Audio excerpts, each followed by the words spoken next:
Greetings, this is Rashilo.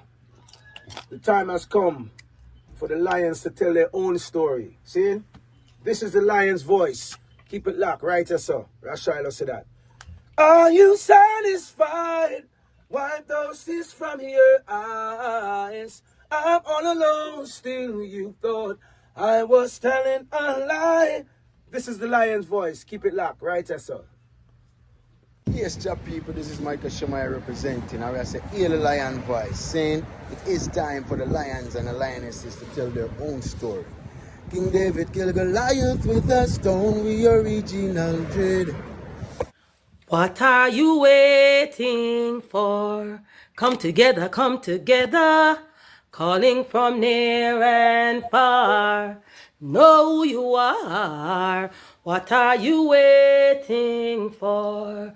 Rally up, it's Exodus. What are you waiting for? Ancestors paved the way for us. Yes, I am Ketis Oyone, asking, what are you waiting for to come together? The time has come for the lions to tell our own story. This is the lion's voice. African pride, root of all nations, boy. I tried with the lion, the Rastafari. Lion of it tried with lioness like I do. Empress on the front line, we need you. This is Medicine, the steady one, and you are now tuned in to the Lion's Voice Network. What the lion fought for do? Scorch them. Roast and parch them. I will never stop, hail the Most High, and I will never stop, call Rastafari. Blessed love, this is Kushite representing for the Lion's Voice. We are here to tell our own story, Rastafari. The time has come for lions to tell our own story. Yes, you're listening to Lion's Voice. I is Rasabat hailing from the island of St. Croix. Yeah, I'm bringing to you Rastafari vibes. Can you feel it? Rastafari. Babylon born when Rasta come together. Can you feel it? Rastafari. Because Babylon done when I and I come together. Look how we live together, look how we work together, Whoa, Babylon done when Rasta come together.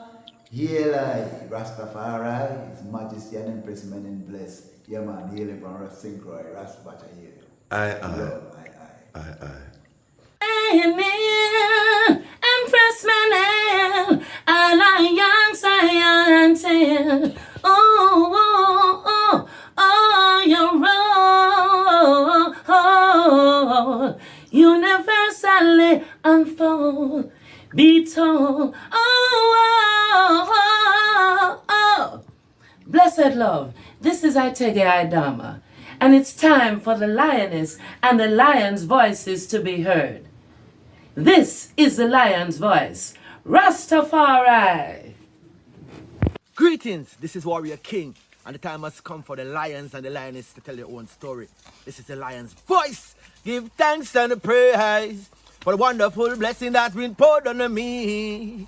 Give thanks and praise. Jah use I as an instrument to set the people free. Jah give her the powers to chant. Jah give her the powers to chant. Rastafari, the lion's voice. The fittest of the fittest shall survive. My people, open your eyes. Wake up. Blessed love, this is Queen Omega representing for all lions and lionesses. With the lion's voice, we come to tell our story. Rastafari, live it. Hey, the lion's voice, Rastafari. Yeah, David Dread of Steel Pulse, and I'm saying hail to the lion voice because it's time that the lion have its voice, have its own story. Says I'm stepping out here. Hear me now. Yeah, the lion's voice. Raw. I'm Nana Farika. The time has come for the lioness to tell her story. from her viewpoint and tell the world who Queen Omega is. This is the lion's voice.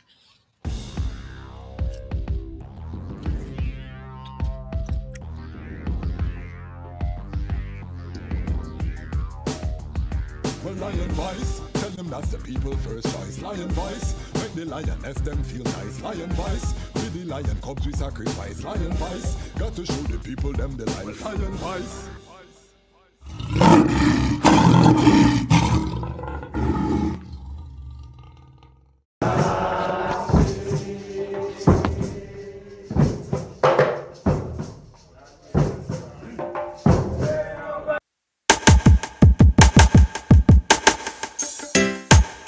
Well, great is the Almighty, and greatly to be praised in the city of Haile Selassie I, the mountain of His holiness. Yeah, from Cape to Cairo, from Timbuktu to the Nile, you know, the whole entire continent. Beautiful for situation, the joy of the whole earth is Mount Zion, from Accra to Addis Ababa. Yes, it's a beautiful continent, better control, Mama. Very beautiful. From Cape to Cairo, from Timbuktu to the Nile, I smile for Mama. I hear you call Mama Africa. Been so long since I see Mama. Father of Africa set the law. The lion come and dismantle Babylon flaw. We gonna use solar energy, use sanitation to build the ecology. We utilizing green technology. We hailing Haile Selassie first without apology. And then we build the youth them economy. We dismantle Babylon monopoly. We teach the youth them how to live properly. Tell them make sure them got the title for them property. Yes, this beautiful continent, better control. iRoots Records, an online shop for reggae and dub vinyl, CDs and Rastafari books. Rastafari owned and operated for over 15 years. We ship worldwide. We have many titles from Frontline Publications in stock. We have 50 plus Akabeka Midnight titles, which we believe is the most of any shop in the world. Special invite for the Lion Pride. Use code Lion's Voice and save 10% store wide. If you spend $125 or more, the discount goes up to 15%. Visit us online at www.irootsrecords.com. The time has come.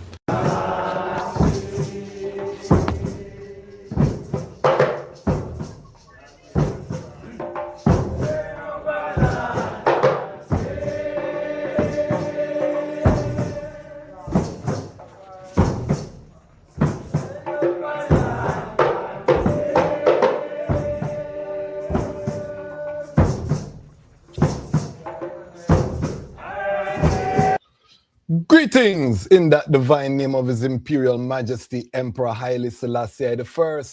Glory and honor in the name of His chosen Queen, Empress Waziri Menen. My name is Kwasi Bansu, aka the Chazmatch Kwasi, aka Ras Kwasi, aka the Pan-African Happy Man. I'm a Pan-African attorney, I'm an author, I'm an actionist, I'm an artist, and right now I am the host of Lion Talk Live. Welcome to Lion Talk Live and welcome to the Lion Voice Network, where the lions are telling our own story. Tonight, we have a very special episode as we continue our reasoning on African liberation. One of the key aspects of African liberation is being prepared. These are unprecedented times that we live in, and we want our Lion Pride, our global Pan-African family, to be prepared. We cannot liberate the continent if we cannot deal with and address emergency situations. Also, this episode is about our Rastafari man standard. We'll extend it to a Pan-African man standard. As brethren, are you prepared in your own home, in your kingdom, in your palace? Are you ready for a disaster? My guest today is a community worker. He's a family man. He has been involved in a lot of works. I've known this brethren over a decade. He's not Rastafari, but he's part of our Pan-African family. He's done a lot of work in emergency preparedness, working with all different types of people. So we are very excited tonight to give have a practical reasoning. As you know, we are dealing with an unprecedented global recession, which they are now projecting may go into a global depression. We're looking at a major break in the global supply chain, which for the last, let's say, 50 years has been dominated by petrochemicals. And so the closure of the Strait of Hormuz is projected to cause a cascade effect that is going to impact every home. The best case scenario is that the prices of the goods and services that we utilize double, but most likely it's going to be a lot worse than that because everything is transported with trucks, and trucks run on diesel, and the cost of diesel with the Strait of Hormuz closed is going to continue to rise. So it doesn't matter how non-political you want to be, everybody's pocket is going to be impacted. With the shortage of fuel, that also now brings a shortage of food. So you have to prepare. Are you prepared to go into the grocery store to see empty shelves? All of these things. We had a dry run during COVID. I think we all remember what that was like. Some of us remember Y2K, even though that turned out to be a hoax, but we know the anticipation. But the whole question of preparedness is what we're going to talk about tonight. But before I bring on that guest, I want to just take time to big up the greatest online comment section on the planet Earth. And the item know I'm biased, I'm biased, and I'm very transparent about my bias. But I believe the Lion Voice Network is, let me not say believe. I know the Lion Voice Network comment section, live comment section is the best comment section on the planet. And if you're watching the replay and you have never had a chance to join us live, make sure you set your calendars. Every Wednesday, every Saturday, we go live. And then we have pop-up episodes like we did last night, where we talked to Ras Maurice and Mama G of the Maroons. We had a Maroon episode. We were direct up into the hills of Portland, Jamaica. How many platforms are reasoning with brethren and sisters up in the hills of Portland, Jamaica? Well, this is one of them. We do that on a random Tuesday. So you have to make sure you're subscribed so you get that content. If you haven't seen that episode with Mama G talking about Queen Nanny and the lessons for African liberation, that was an instant classic and showed the power of our network here on the Lion Voice Network. So check it out. Also, remember that if you subscribe, you're part of the Lion Pride. So if you're not subscribed, and I see the analytics, a lot of the items are still not subscribed, make sure you go and subscribe. You know you love it, so just subscribe. Big up to all of the subscribers. You can see, hold on here. You can see we have our 70,000 subscriber. And we're going to be dropping a very special 70,000 subscriber episode. I said who was going to be on the episode on the last episode. It's a surprise, but I got so happy talking to Mama G. I revealed who it is. It's a legend, one of our legends in Rastafari. We're going to be dropping that episode, so check that out. It's coming. Again, if you're not subscribed, you may miss this content, so make sure you're subscribed. Big up iRoots Record, ICDI Akashic, our latest sponsor.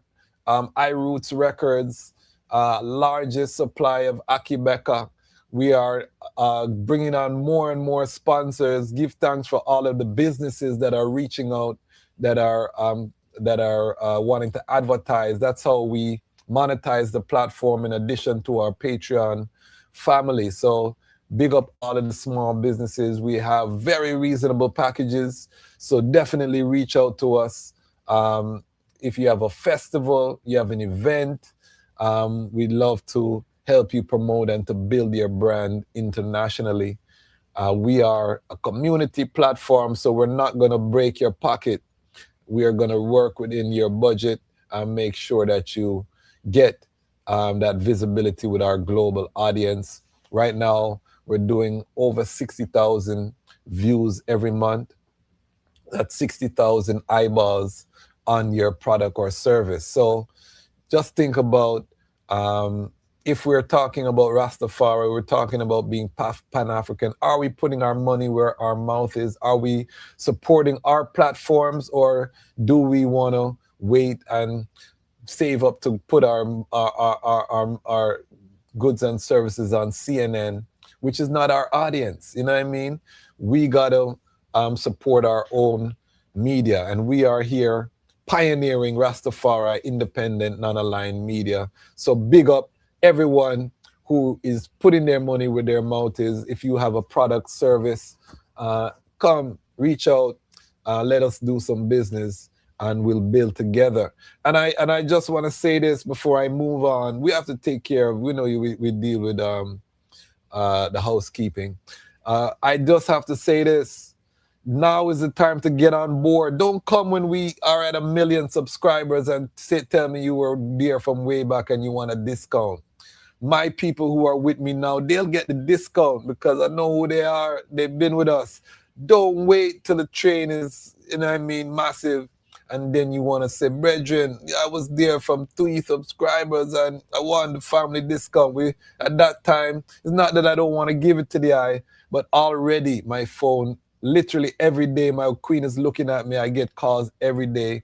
A lot of times from people I don't know who just, know somebody, calling, trying to get on the show, publicists, trying to get artists on the show.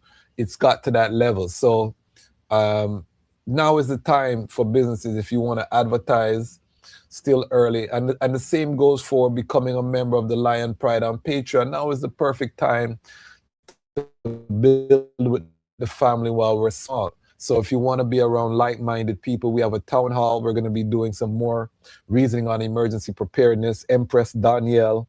And you notice a lot of my content is going to that emergency preparedness because we're sounding the trumpet. I spoke about the Straits of Hormuz over a year ago on this platform, long before the invasion of Iran. I told you that Trump was going to be reelected. I told you that one of the main things he was going to do was invade Iran. All of those things we said, not because we are special. We are special as children of the Most High, but I said these things because we know the larger script, and we don't get political here. That's not our thing. Our thing is to be prepared, because as I always say, no one is coming to save us. And if you're not prepared, we only have ourselves to blame because these moves have been telegraphed. That being said, this Friday, we welcome one of our fairly regular contributor, Rasrida Maya, and a brand new person to the Lion Voice Network, Sister Devani Green. They are putting together a festival in Orlando, Florida, Marcus Garvey Music Festival. We're going to talk to them this Friday, exclusive special episode. So join us this Friday for our episode with our family down in Orlando, Florida. We are a global platform. Also, on Saturday, we have an African Liberation panel. We're going to have brethren from Guinea-Bissau. We're going to have brethren from South Africa. We're going to have brethren from Nigeria. We're going to have brethren from Botswana on the panel, live and in living color from their region, just giving us a sense of how we can work on the economic aspect of liberation. What are the economic opportunities in their countries? how can we start to plan and invest so that we can turn over the dollar. That's what we're dealing with. So give thanks to everyone for tuning in. Next Wednesday, we have a next Baba from my local Pan-African community, LC Pan. Baba Kalechi is going to be giving us a reasoning. We're going to reason on all things Nigeria. So all of my Nigerian Lion Pride, make sure you tune in. That one is going to be another classic, instant classic. And we have a lot more in store. We'll keep you posted. We are the Lion Voice Network, fastest growing Rastafari Pan-African platform on the planet. And we wouldn't be able to do it without the eyes. So big up yourself. Let us know where you are watching from in the comments. And introduce yourself, because you may make a lifetime brethren or sister. We do have the best comment section on the planet. I've said that already. Big up Frontline Books. Big up Ramia King Design. When you see me sipping, I'm also supporting a Rastafari business. Big up yourself, Ras Lidge. Big up Wally King's Design. Big up Brother Carl Philpotts. All of the people who advertise, spend money with the platform. We show nothing but gratitude. All right, housekeeping out of the way. Tonight's guest is special brethren. I've known him over a decade. I've watched his children grow. I know his queen. It's nothing but love and respect for this brethren. This brethren has done emergency preparedness in the community, and I felt it was so important for I to bring him to our family. We're going to get practical. It's going to be very serious. We got to prepare. And for those who say, this is a doomsday Ras, he's trying to scare us. I'm not a doomsday Ras. I am someone who believes that it's better, or who knows it's better to be prepared.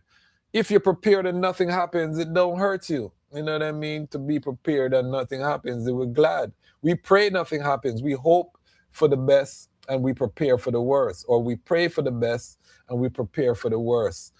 Because it's better to be a warrior in a garden than a gardener in a war. You know what I mean? So we have to be ready, battlefield. So this, Baba, I want you to give a warm welcome for my good brethren. He goes by the name of Baba Kwao. Greetings, Baba Kwao. Hey, greetings. How you doing? How you doing, last question? Blessings, blessings. First of all, I want to thank you for coming on the platform. Baba Kwao doesn't do interviews. This is exclusive. And I couldn't, if I had to pay Baba Kwao, I would have to line up to the bank account with a Brinks truck. And maybe still he would say no. So this shows you the power of having a network, being active in your community, is because of our relationship that Baba Kwao agreed to come and talk to our audience. So we're very blessed tonight because it's a very knowledgeable brethren.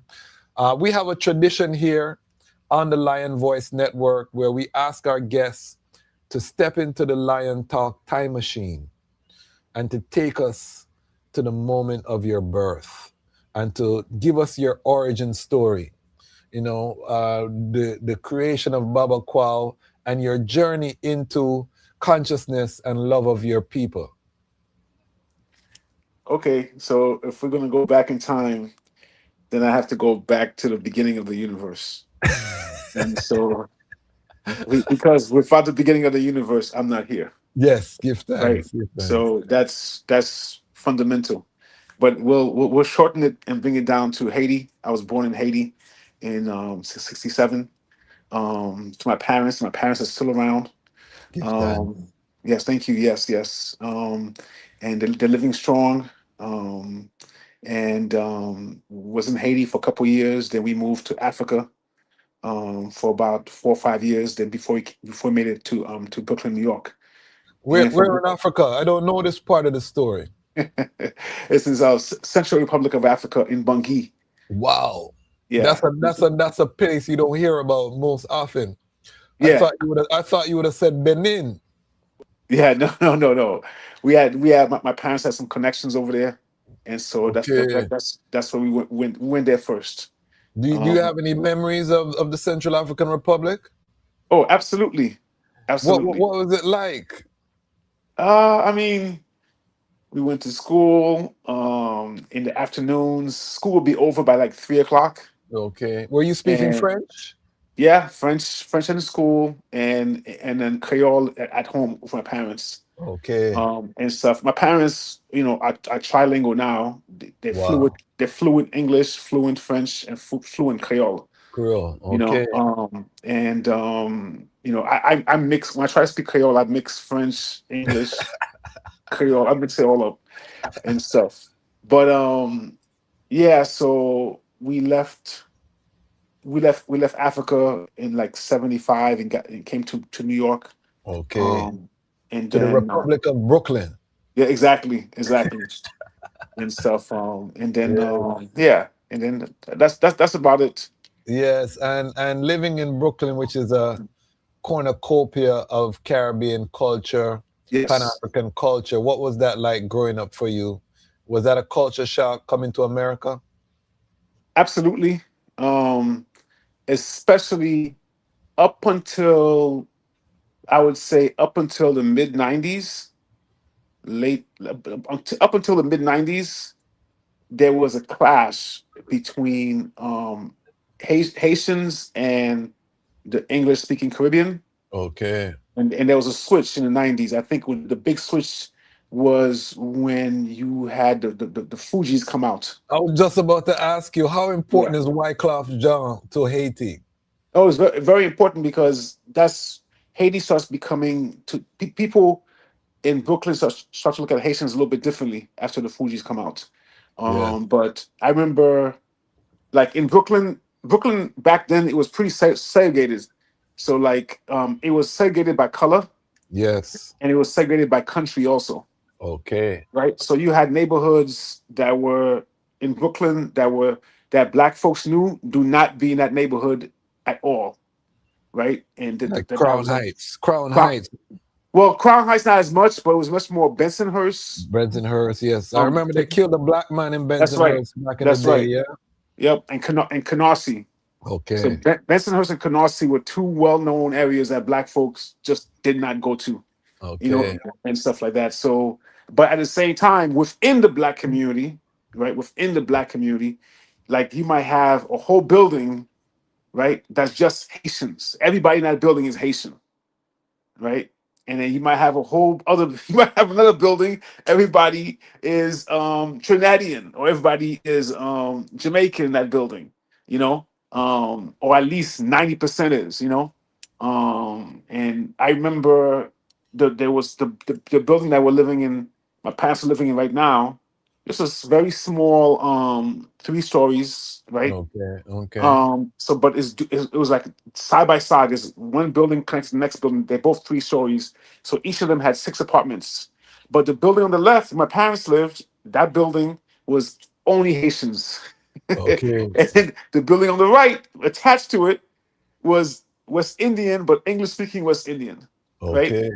And some of the families on the West Indian, English speaking West Indian side did not want to have anything to do with the Haitian families. Okay. It was kind of this. It was that disconnected. This kind of like brainwashing of the division that we have in the Caribbean. But then that changes as we get to the '90s and stuff. Okay. Um, so the rise of the Fugees, um, I think that first album, and then of course Fuji Law was a smash hit. Yeah. Because even in Canada, I grew up in Toronto. Hmm. Most of the smaller islands, I have to be very careful with my language because we don't want to say the small islands because that's seen as a pejorative term nowadays. But most of the other islands, other than Jamaica, in Toronto, they used to have either you had an American accent, you were into hip hop, Hmm. or you were into reggae and you spoke like a Jamaican kind of slang, Mm-hmm. But it wasn't until I think Fuji's and some other artists came that there was I saw more pride in your island. Like, people were not trying to. Now, let me preface that by saying, um, Caravana, everybody reverted to their island identity, Mm-hmm. but the Mm-hmm. rest of the year, you know what I mean? People were just, Jamaica was running the place, or American culture.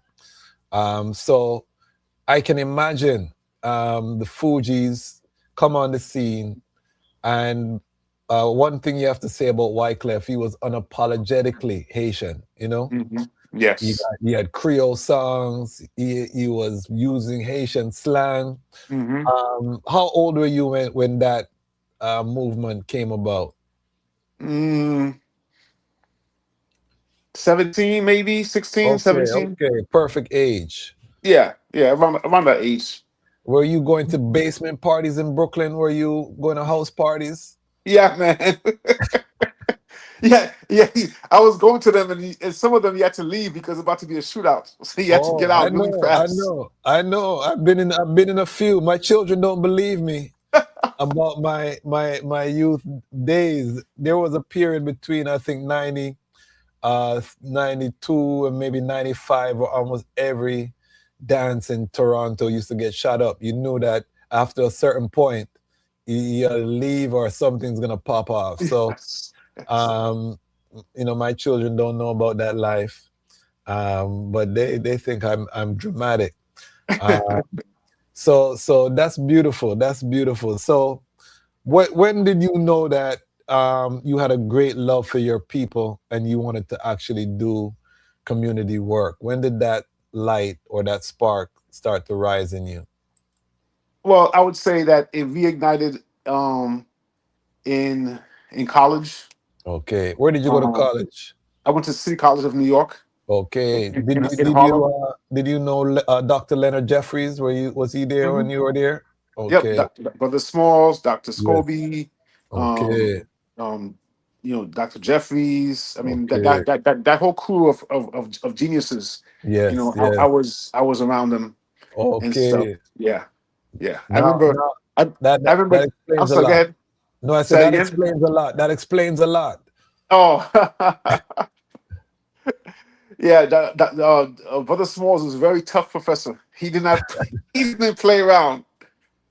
I took one of his classes. It was an Okay. African religions class, and Okay. it met on Saturdays. Oh wow. Yeah, it was 3 hours on Saturdays, every Saturday and Wow. stuff like that. Yeah, but it And was. so Yeah. that spark, the spark within you. Oh no, it was already sparked before that. Before Okay. that, I was involved in some of the student takeovers on campus. Okay. We were protesting the rise in tuition. And so I was involved in that work. And then after that, I started moving into a more in terms of like about studying Africa Yes. and in fact even getting a better understanding of Haiti Okay. in terms of its historical importance. And then so I started reading a lot. A lot of good works I was reading at that time. I have a lot of Haitian viewers, but I was telling you off camera, I think you might be my first Haitian born guest. We've had Big Up Ras Culture. He's Haitian and from Little Haiti in Miami, but that's not the same as being born in Haiti. Mhm. For those who don't know, give us a little background, Haiti 101. Uh, what is Haiti? Why is Haiti important to the larger black world? I mean, clearly, I mean, Haiti is the first independent nation, black nation on this side, on the Western Hemisphere, where we freed ourselves. And in the process of freeing ourselves, we fought over a decade-long war, Yes. and where we defeat the French, we defeat the Spanish, we defeat the British. And at the same time, we're doing massive diplomatic manipulations of the French, of the British, of America. A lot of times we talk about the Haitian Revolution as in terms of the physical battle, Yes. but we don't. There was a massive diplomatic maneuvering that the Haitian leadership were doing Yes. while they were battling and fighting. If you study some of the letters that they wrote Yes. to America, to the British, besides defeating the British, then they started negotiating with the British and making arrangements in terms of what would happen after they beat the French. While they were fighting the French, there were all kinds of maneuvers that were happening, you know, and then while simultaneously which is Yes. a representation of who we are now, right? As in terms of as African people in general, there was a lot of infighting in the Haitian Revolution. If you want to hear about the Haitian Revolution as an inspiration story, a lot of times people hide the infighting, but there was massive infighting of terms of tiny small civil wars between factions, while simultaneously we're fighting the French, fighting the British, and fighting the Spanish. So you have internal wars happening, and Yes. simultaneously we're fighting externally also. So it Yeah. is a massive study of what happens in in a movement for to liberate a country. It's not Yeah. as simple as it looks. The heroes are not simple heroes. They're very complex. Very complex. Right. Yeah. You You know, know. I've done a lot of study on the Haitian Revolution, Jean-Jacques Dessalines, Hmm. Toussaint Louverture. Of course, Hmm. Bookman is of special interest to us as Jamaican-born people. Um, and you're right. You know, people don't really emphasize that part, and that's a part of all of our revolutions. I had an elder from the Maroons last night on the program, Hmm. and he was saying the same thing in the Maroons. There was a lot of infighting, and some, because in Jamaica there's a huge conversation about did the Maroons sell out Jamaica, Hmm. and what she was making clear was it was not all the Maroons that were returning enslaved Africans to the British or helping the British put down the slave rebellion. It was a certain set of Maroons that did Hmm. that, but Hmm.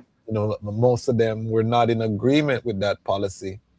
And of course, Queen Nanny never even signed the treaty or never agreed to sign the treaty. She felt that they should have fought on for the complete liberation so that Jamaica would have been like Haiti. But of course, they signed the treaty, and we are where we are. So I love that you brought that reality, and tonight we're gonna have a reality reasoning, because and that's why I wanted to bring you on, because you keep it real. And I'm always talking about with my audience that we have to prepare for some of the things that are coming down the pipeline.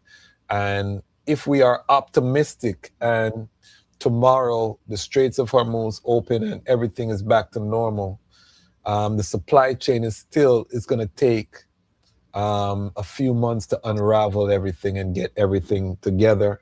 We still haven't felt the first shock from February 28th, the full shock. Just to give everybody an idea, I was listening to a news program and they said that the oil tankers move at the pace of a bicycle on the high seas. These are very slow moving ships, so they can take months to reach where they are going. They're loaded with millions, literally millions of barrels of oil. You know what I mean? So um, my concern with my audience is that a lot of us we're passive.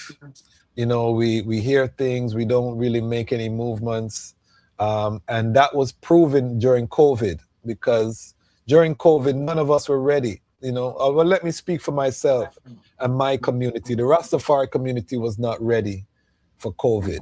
I Hmm. can't speak for the rest of our brothers and sisters, but I can speak definitively to tell you that our community was not ready for COVID. The lockdown hurt a lot of small businesses, a lot of people were impacted financially because of it. Also, Hurricane Melissa, we just had a massive hurricane in Jamaica. And again, our community wasn't ready for Hurricane Melissa. You know what I mean? So it doesn't even have to be what's happening with the shipping. We're living in a time of global climate change.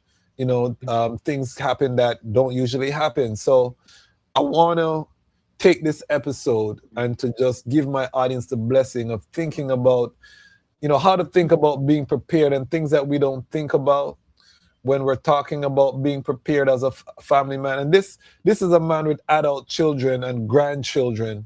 I just want to give you all some perspective. This is not someone who's a bachelor out here fancy free going to the club and enjoying himself. This is a responsible black man who has to think about protection and provision for his family. So I want you to set the table for this reasoning. How do you view this topic of emergency preparedness? Well, I view it in a couple ways. Yes. One, the most important resource by far, absolute most important resource in an emergency is you and the people around you, right? But I'm going to say you because, and then the people around you is second, right? And because your state of mind is going to determine how you react, and is going to determine how you interact with others around you, and how others around you interact with you, right? And so, a lot of times when we talk about emergency preparedness, we focus on supplies of the list of things we need to have, right? But we don't focus on our state of mind, the state of our spirit, right? So the state of our spirit is significantly important, right? And our state of mind is also significantly important. You cannot separate them, and they each have a role. So the the connection to spirit, and whatever spiritual system you have, whatever religion you have, how the stronger that state is, right? The stronger that connection is, right? That means you're connected to a higher power beyond yourself, right? You're more likely to survive, right? Because you're going to find strength in something bigger than yourself. And that's very important. Whenever you look at somebody who has survived in a very treacherous situation, right? And you ask them, what was going through your mind? And then they'll mention I was connecting to the universe, connecting to God, connected to my family. Yeah, yeah. Right? Those are the things that they were saying. I have to get back to my family, something bigger than themselves, right? I was speaking to the creator, right? Now, again, it doesn't matter what spiritual system you are, right? But connecting back to the family, connecting back to the creator, connecting back to the universe, whichever way, is key, right? And now, for your physical state, right? Are you razzled, right? Can you actually use all the tools that you got, all the lists that you got, right? Let's say you're told you have to have a gallon of water per day for each person, right? If you don't have the right state of mind, you'll go through 5 gallons in a day because you can't ration things properly, right? Hmm. And so that number won't even work for you, right? Because your mind is off, right? You'll go through food fast. You'll get into fights over food, right? Because your mind is not right, right? And so it can just degrade really fast. So I want to always want to focus on what's your state of mind, right, and your connection to spirit. Those are the two key things. I used to also be like, hey, here's a list of things you need to have, but I've stepped back from giving the list of things because nowadays on the internet, everybody can go and say, hey, whatever AI thing or Google thing you want to use and say, hey, I have a family of six. What should I have to make sure I'm prepared in an emergency for 6 months? And it'll give you a list, of what you should have. It'll give you the numbers, everything. So you can do that. So it's pointless for me to sit down and talk about that, right? The list of things that you need. But the state of mind is really important. And I do a lot of exercises with people in terms of helping you get your state of mind in the right place, right? Put yourself in a balanced state. This is what you should practice every day, right? To put yourself in a balanced state. Do you offer consultations? Oh, absolutely, absolutely. Okay. But I mean, I can go over some stuff with you right now if you want. No, no, we definitely are gonna do that. But Yeah. my philosophy, I like when my audience spends money with my guests. You know what I mean? We encourage this Pan African marketplace. No, I'm very because we can't liberate ourselves without economics. You know what I'm saying? So Yes. I'm very yes. You know, it's good to volunteer and do things for free, but you can't sustain a nation on volunteer and free labor. You know, there has to be an exchange of value and currency. Before we go any further, let me just demonstrate why we have the best comment section on the internet. One of our elders here says that Haitian soldiers played a major role in the founding of the USA at many key battles in Georgia, and especially the Battle of New Orleans, Louisiana, Mm-hmm. and a Haitian founded the city of Chicago. Yes. Factoid. I see you nodding your head. Yep. So you're gonna find out we have the best comment section on the planet. I'm very confident in that. Big up my elder Johnny Johnson for the information. My elder Bongo Wisely from St. Lucia says, "Comment allez-vous, monsieur?" He's flexing some French muscles. I think they speak Creole in St. Lucia too. Hey, Uh, sac passé. yeah, I think they have a French Creole in St. Lucia. I know in Dominica as well. They have a French Creole. So definitely. All right. So let's get back to emergency preparedness. If you have a comment, leave the comment in the comment section. Feel free to ask questions. We have this as a reason. This is a interactive kind of vibration. This is a family reasoning. This is one of my good brethren I'm bringing here on the Lion Voice Network. So we want this to be very fluid. So if you have questions while the brother is talking, or you have comments, put them in the comment section and we'll try to get to all of the questions as we go through this process. Because I'm trying to get you all ready for what's coming down the pipeline. Talk to us. Mind first, the Most High first, and then once you have your mind ready, or before we even do that, what are some of the things that people can do to get their mind ready? Well, let me give you two stories first, okay? So the first one is that we were in a survival training. It was myself and there's about 30 of us, and but the five of us were knew each other very well, Yes. and the rest of them were like 25 other people that we didn't know. So we're in a Yes. survival training, and they took us in the one part of the survival training that they took us in the middle of the night, blindfolded, and they put us in the middle of the woods. And they, the trainers had given some people some devices, right? Yes. Like they gave one person the head of a flashlight. They gave another person the body of the flashlight. They gave another person some batteries. But they just told them there's something in your pocket. They whispered that to them in the dark, and they walked away. And then they said, "Remove your blindfolds." And one of the things that told us that in emergency situation, always determine the leader, right?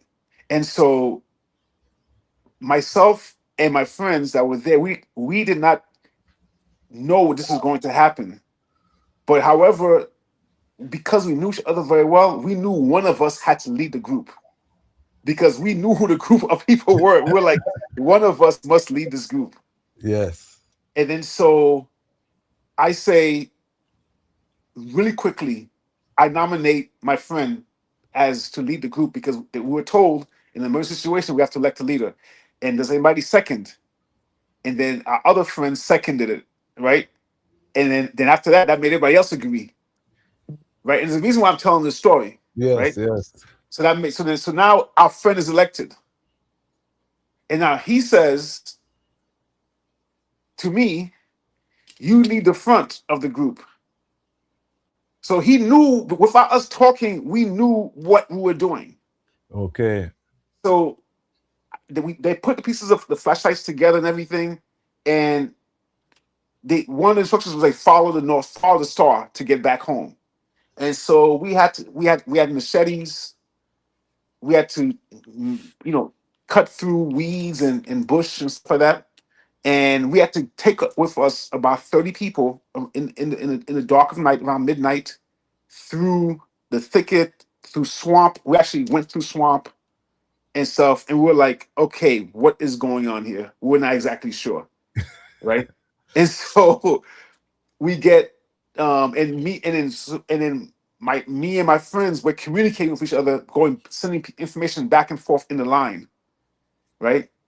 And but when we get back to the camp, we were like, we cannot enter the camp directly because we don't know what the situation is because we're not sure what they set up for us, right? So we said we're going to spread through the camp quietly and enter the camp, right, to surprise them just in case, right? But we had two elders in the group who would not listen to us. Oh, They would not listen at all. They had their mind on their own. Say, "We're going to do whatever. No, we're going to do this. We're going to do this." We're like, "No, this is what we're going to do." They would not listen at all. So they went on their own, right? And then, so when we walked in slowly, the trainers got taken by surprise, and they were shocked. They're like, "Whoa, what the hell? Where you guys come from?" But that was the end of the exercise. So the key thing was, one, me and my friends had the rights to the mind, yes. and we didn't have to talk to each other directly to know what we were planning and doing, right? However, we also had the elders, and two of those elders, they were about, like, one of them knew all about water safety and everything like that, but did not have the state of mind, Okay. right? And so that was a problem. There, Did they there was make another. it back to camp? Did those elders make it back to the camp? They did. They made it back to the camp, but it just told us for the rest of the weekend, watch out for those two, Okay. right? Because we can't trust what they will do. We have to watch out Yes. for them Yes. and Yes. stuff. Yes. So What so that, state that was that in, by the way?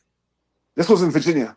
Okay. Okay. Because when you say swamp, I think alligators immediately. But it's Virginia. You're fine. You're all right. We didn't know what was in that water, man, because we just were like, and we didn't even know we're going through we're like, oh shoot, we're going through water. What the hell Wow. is this? Yeah. But that was when it started crystallizing that the state of mind is significant in an emergency. You know, there's a book that was written, I believe it's called "Who Survives the Disaster and Why." I Okay. think something like that. I think it's what it's called. I'll double check the title and Yeah. I'll send to you later so you can share it to the audience. But say who survives a disaster and why? And I think it's this writer from New York Times, or I forgot exactly which newspaper, and she studied a whole bunch of emergency situations and people who died and people who survived. Okay. Now, and number one, overwhelmingly, more men die, Wow. right?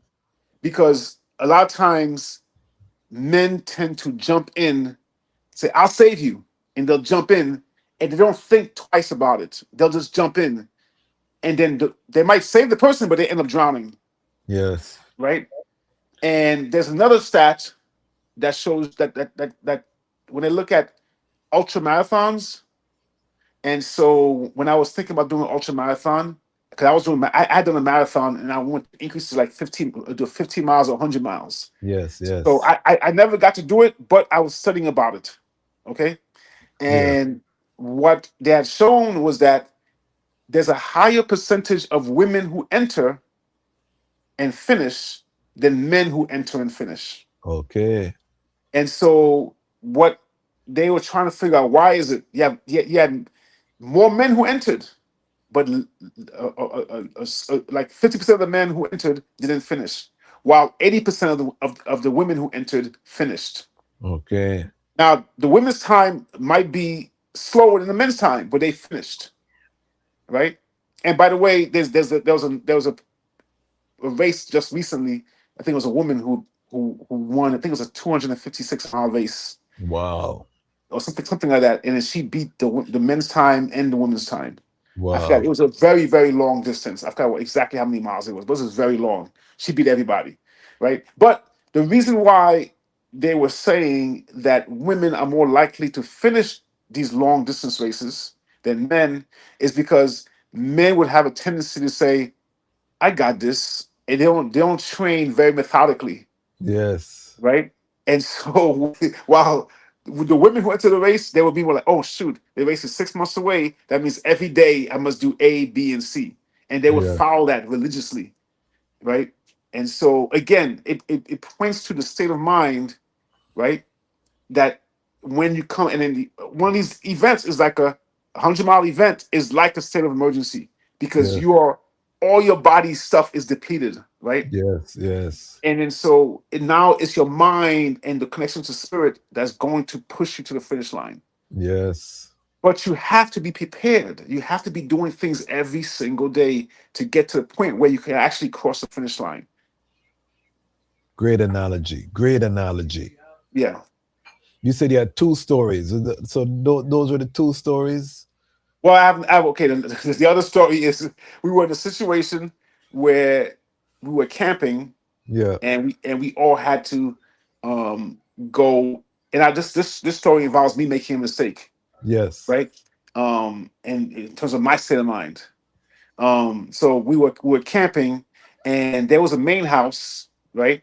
And Yeah. we're camping outside the main house, and this is way down in Virginia, right? Yes. And in the middle of the night, we're hearing people walking in a distance, and then we heard some gunshots, and we were like, "Whoa, what is this?" So we all get up and we try to figure it out, right? And we're like, "Okay, let's close down the camp. Everybody into the house."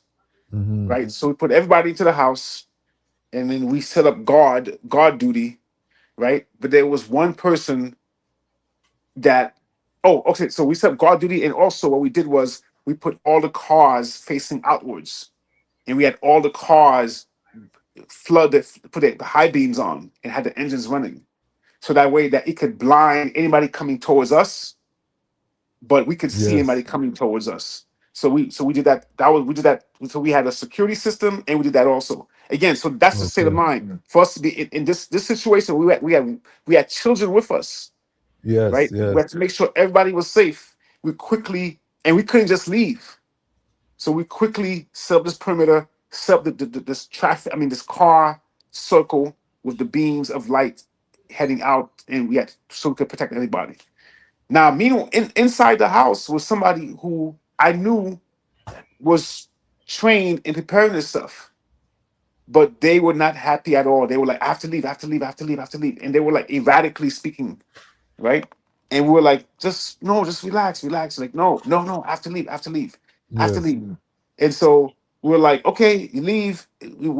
So I told the guys it was a mama. I told the guys I will escort her off the property in my car, right? So I'll follow her along and she'll get in her car and I'll follow her along. Yes. And when they had told me don't do this, right? Because I'm an asset and I'm putting myself, what if something happens to me taking her down the Yes. road? Yes. Right. Yes. So that was Yes. that was my mistake. I let my emotion overtake, Yes. you The know, best decision. the best decision. Yeah. So again, that goes to the state of mind, you know. And so in hindsight, when I came back, I got chastised by the people who were with me. They're like, "You made a bad mistake here," and to this day, I'll never forget that. That was a mistake I made. Wow. Yeah. And you said something key there, that there was someone who was trained in preparedness, but they panicked. Yes. So just because you're trained in a certain thing, when things get real, that's Yep. when you get tested. And a That's lot right. of us, um, are not ready for that. And again, it speaks to your mindset, in terms of um, being prepared, and also having the mindset to not panic, because that can be your worst enemy. I'm trained as a lifeguard, and one of the things that we're taught in that training is that the most dangerous person is a person who's drowning, you Mm, know, because a person who is drowning, they don't have anything personal against you, but to save their life, they will drown you because they're thrashing, they're going to grab you, and it's going to pull you down. mhm, You're not going to be able mhm. to swim. And what we were taught as lifeguards is that when they grab you, you grab them back and you pull them down under the water. You go Mm, down with them, and then that will make them, they will release and try to get back to the surface. They'll mhm. struggle, and then you swing around and then grab them from behind, and pull them out.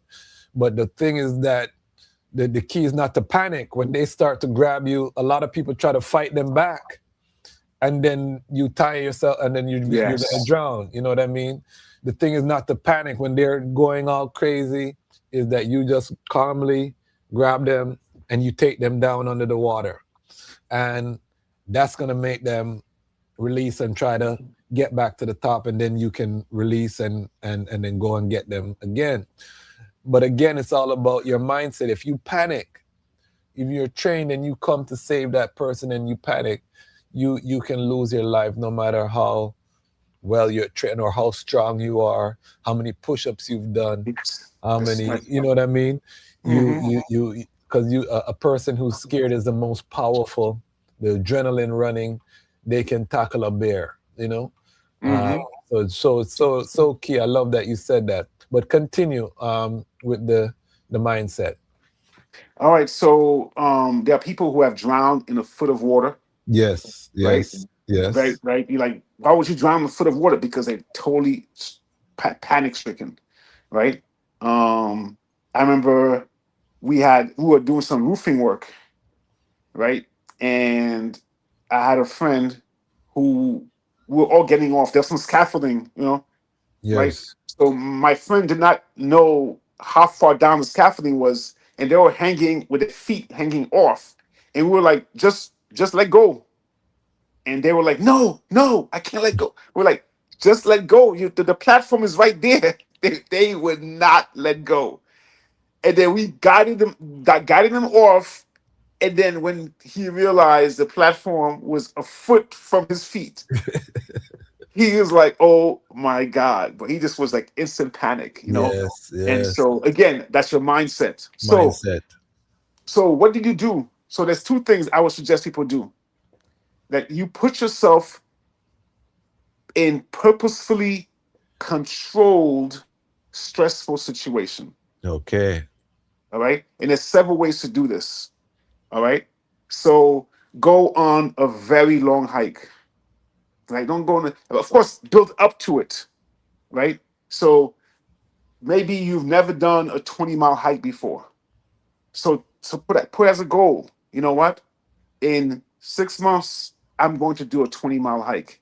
And so that means that in this first week, I have to do 2 miles. The next week I have to do two miles. Next week I have to do 3 miles. And I'm going to build up to a 20-mile hike.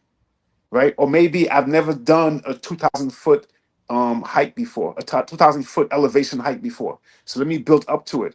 But those kind of things will test you, right? And so you wouldn't, but when you do it, you might feel like, oh, I was because I prepared, I was able to do this very easily. But Hmm. what you did was you prepared your body, your mind, right, to do this, right? And then by you regularly practicing this on a regular basis, you're also connecting to fundamentally who you are as a human being, as which connects you back to the creator, right? Yes, So this is put yourself in a controlled, stressful situation. So I used to do Brazilian Jiu-Jitsu, BJJ, and you have to yes, wrestle folks. yes, And I have asthma, right? yes. So the first the first matches I was doing for the first maybe 5 months, man, I would have guys 50 pounds heavier than me, 80 pounds heavier than me, laying on my chest, Yes. and I can't breathe. I was like this. And I had to tell myself, calm down, calm down, Hmm. breathe, breathe.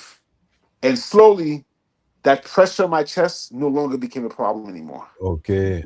Right? Because, and it was, and this is in a situation with Brazilian Jiu Jitsu, you're putting yourself in a controlled, stressful environment because your opponent is trying to choke you out. Yes. Your opponent is trying to break your arm, twist your arm up, right? And but you put yourself in this situation and you tell yourself, be calm, right? And that's when you're gonna when you're the calmest person in a BJJ match, right, is more likely to be the winner, right? And so and then, mind you, calmness is not equate. It does not. It's not the same thing as not being, um, um, not having a strong fighting energy, right? Yes.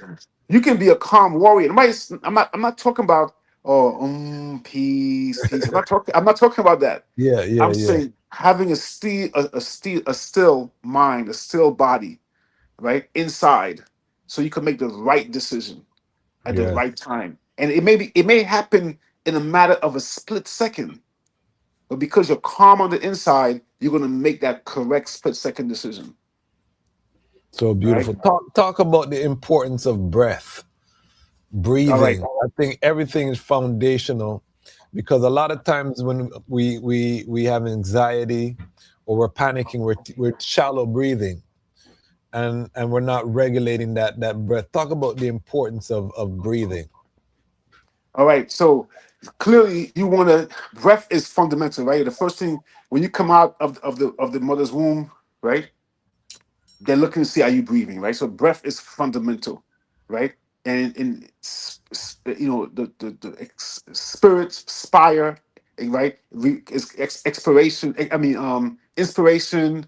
All is connected to the idea of breathing, right? Right. Yes.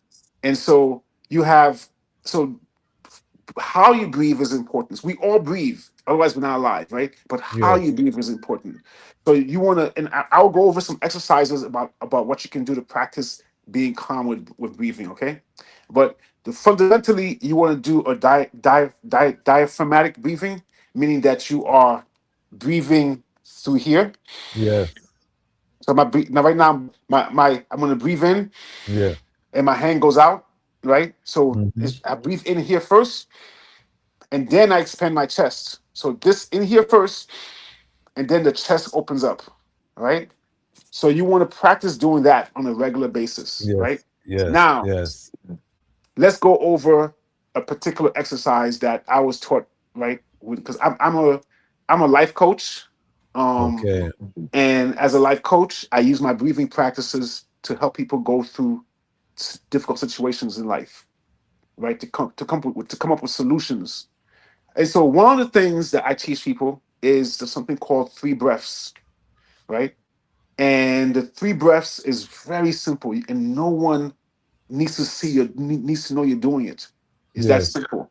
And I was taught this technique about 5 years ago by a professor. I believe she's at Georgetown University. And she's a master coach, and she does a lot of mindfulness breathing stuff. And so I asked her to show me some things, right? And she said, okay, here's a very thing that you can do ASAP, and it's called three breaths. Okay, so let's say imagine you're in a difficult situation, right? The first thing you want to do is just realize that you can breathe. So you want to the first thing is I can breathe, so just breathe. That's it. Simple breath. Don't do anything else. Just remind yourself that you can breathe. Okay. Okay. Okay. Now, on the second breath, you want to do a body scan. And you want to scan from the top of your head all the way to your toes. And what that looks like is as I'm breathing in, I can say, breathe in, that's head, eyes, nose, lips, chin, neck, shoulders, chest, abdomen, solar plexus, groin, hips, groin area, quads, knees. Just go down the line, like, however you want to do it. And I just do. I'm gonna do a body scan right now. Watch.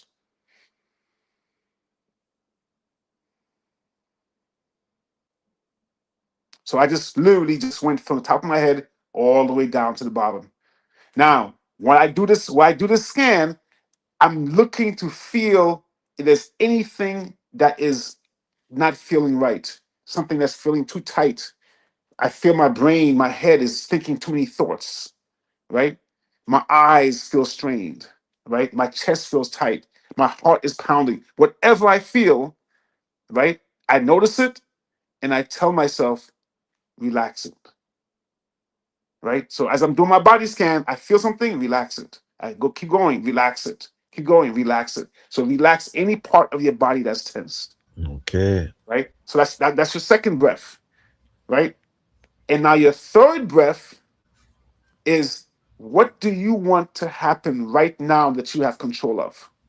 That's your third breath. What is your intention right now? What do you want to occur right now? That's your third breath. And I do this on a regular basis, right? So the first breath is just to realize I can breathe. Your second breath is to realize, is to do a body scan and tell your body to relax anything that's hyper, anything that's tense. And your third breath is, what is it that you want to happen now? What is that you can control right now? So, for example, I'm driving in traffic and I'm late for my appointment, right? And I'm upset. Now, when you're upset and you're late, and you're driving, what's more likely to happen? Road rage, Yeah. car Speeding, accidents, right? speeding, speeding. Speeding, right? So the police will stop you, you get a ticket, and you're definitely going to be late, right? So you're driving, you're all tense. Well, you know what? I can breathe. Let me scan. Oh, shoot, my hands are really tight on the steering wheel. Okay, relax my hands. Oh, my foot is really, it feels really tense. It's really tight. Relax it. My heart is pounding. Relax it. And my third breath, what's my intention? Let's say I'm driving, I'm stuck in traffic. I don't have control of traffic. So you know what? I don't have control of this traffic. I'll get there when I get there. Let me just be at peace right now. And I've done this many times, and I literally have forgotten for like 20 minutes that I was stuck in traffic. And then I'm like, oh, what happened? And I just totally forgot I was stuck in traffic. But the same thing can happen. You practice this you're building a muscle. By doing this on a regular basis, you're building a muscle. Okay. All right. So now when you get into a situation, I don't know, you're pumping gas and you have to be situationally aware, right? So you're pumping gas at the gas pump and you notice somebody's walking close to you, right? And you're like, somebody's walking close to me. I don't know if they're friend or foe or just neutral. I have no idea, right? So let me pay attention. But meanwhile, as I pay attention, let me take my first breath because because if I have to pay attention, that means I might start getting nervous, right? Let me do my second breath scan. What is bothering me right now? Oh, my heart is racing right now. Okay. All right. Well, you know what? Let my heart race because I want this adrenaline push right now. I need that. So let it race. Or I need to calm down. You make a decision, right? On your third breath, what do I want right now? Oh, right now I want to be totally aware of the situation and what can I do? What kind of weapon do I have on me? Right? How can I defend myself? Is this person a foe or not? You can do this in a matter of 15 seconds, Yes. right? So you practice doing this on a regular basis, and sometimes you won't even need to take 3 breaths because you've been practicing this over and over again. So that's one technique. Okay. Another technique is a very simple technique. This is online. This one you just look up 4-7-8 breathing, right? 4-7-8. It's called 4-7. Just type in 4-7-8 breathing, right? They have apps that have 4-7-8 breathing, right? It's a variation of box breathing, right? And which is basically means you breathe in for 4, you're gonna hold for 7, and then you're gonna breathe out through your mouth for 8.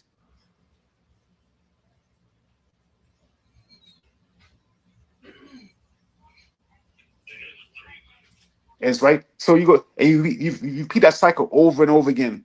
You do this for 20 minutes a day. Now, this the benefit of this is that it's helping you get centered. And every time you focus on your breath, you're focusing on the creator. Every single time you focus on your breath and you really pay attention to it, you are focusing on the creator. And you're also focusing on what's inside of you to keep your body calm. Now, there's a whole bunch of benefits to this kind of breathing. So now you could do 478. You could do box breathing, where it's everything is even. The inhale is 4, the exhale, the hold is 4, the exhale is 4, and then the hold is 4. You get right. So you're gonna hold every between inhale and exhale. You hold right. Inhale 4, hold for 4. Exhale 4, hold, and then hold for 4. That's the box breathing. That's good also. And alternate variations of this kind of breathing, but you want to practice these on a regular basis. But let me tell you what is, besides helping you get ready for emergencies, learning to be calm. And I'm gonna tell you right now, some of the biggest emergencies is getting to arguing with your wife. So this is really good to get your wife. You get about to get to argue with your wife. You're like, oh shoot, let me get my breathing together, because Yes. I want to respond the best way I can respond. Right?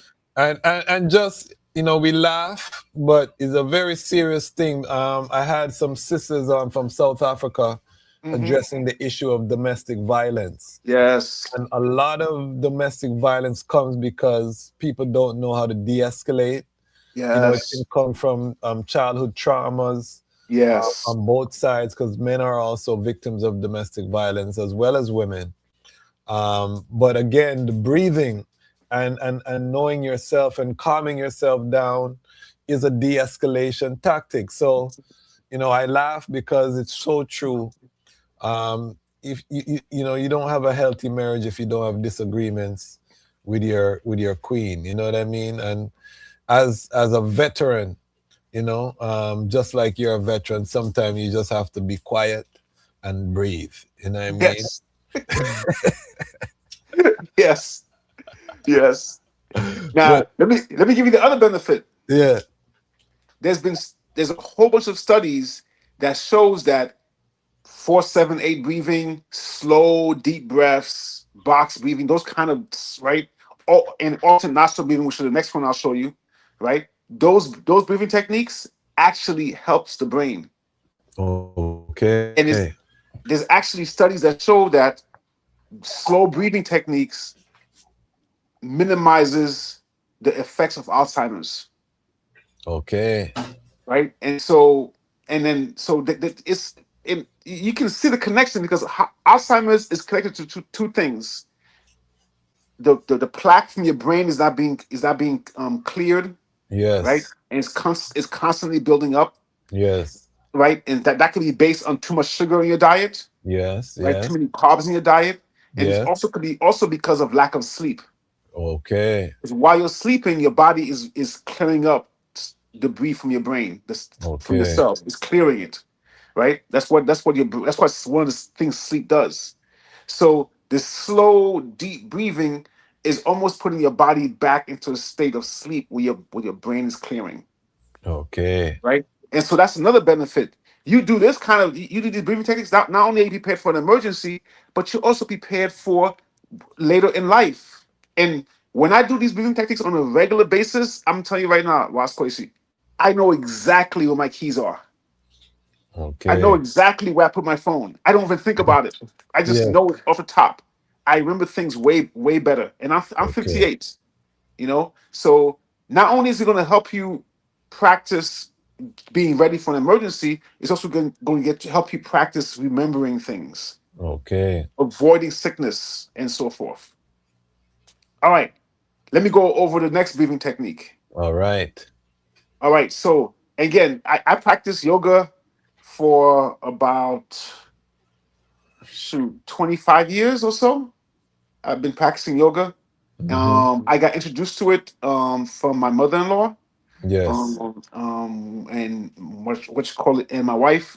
They what my mother-in-law was doing would do yoga, and when we got married, and I would see the books that she had, and so I had asthma, and so we incorporated using yoga to try to help me and my asthma, and it actually Okay. helped very well. It helped. So I did a lot of deep breathing. This is like when I was like 21 years old, 22 years old.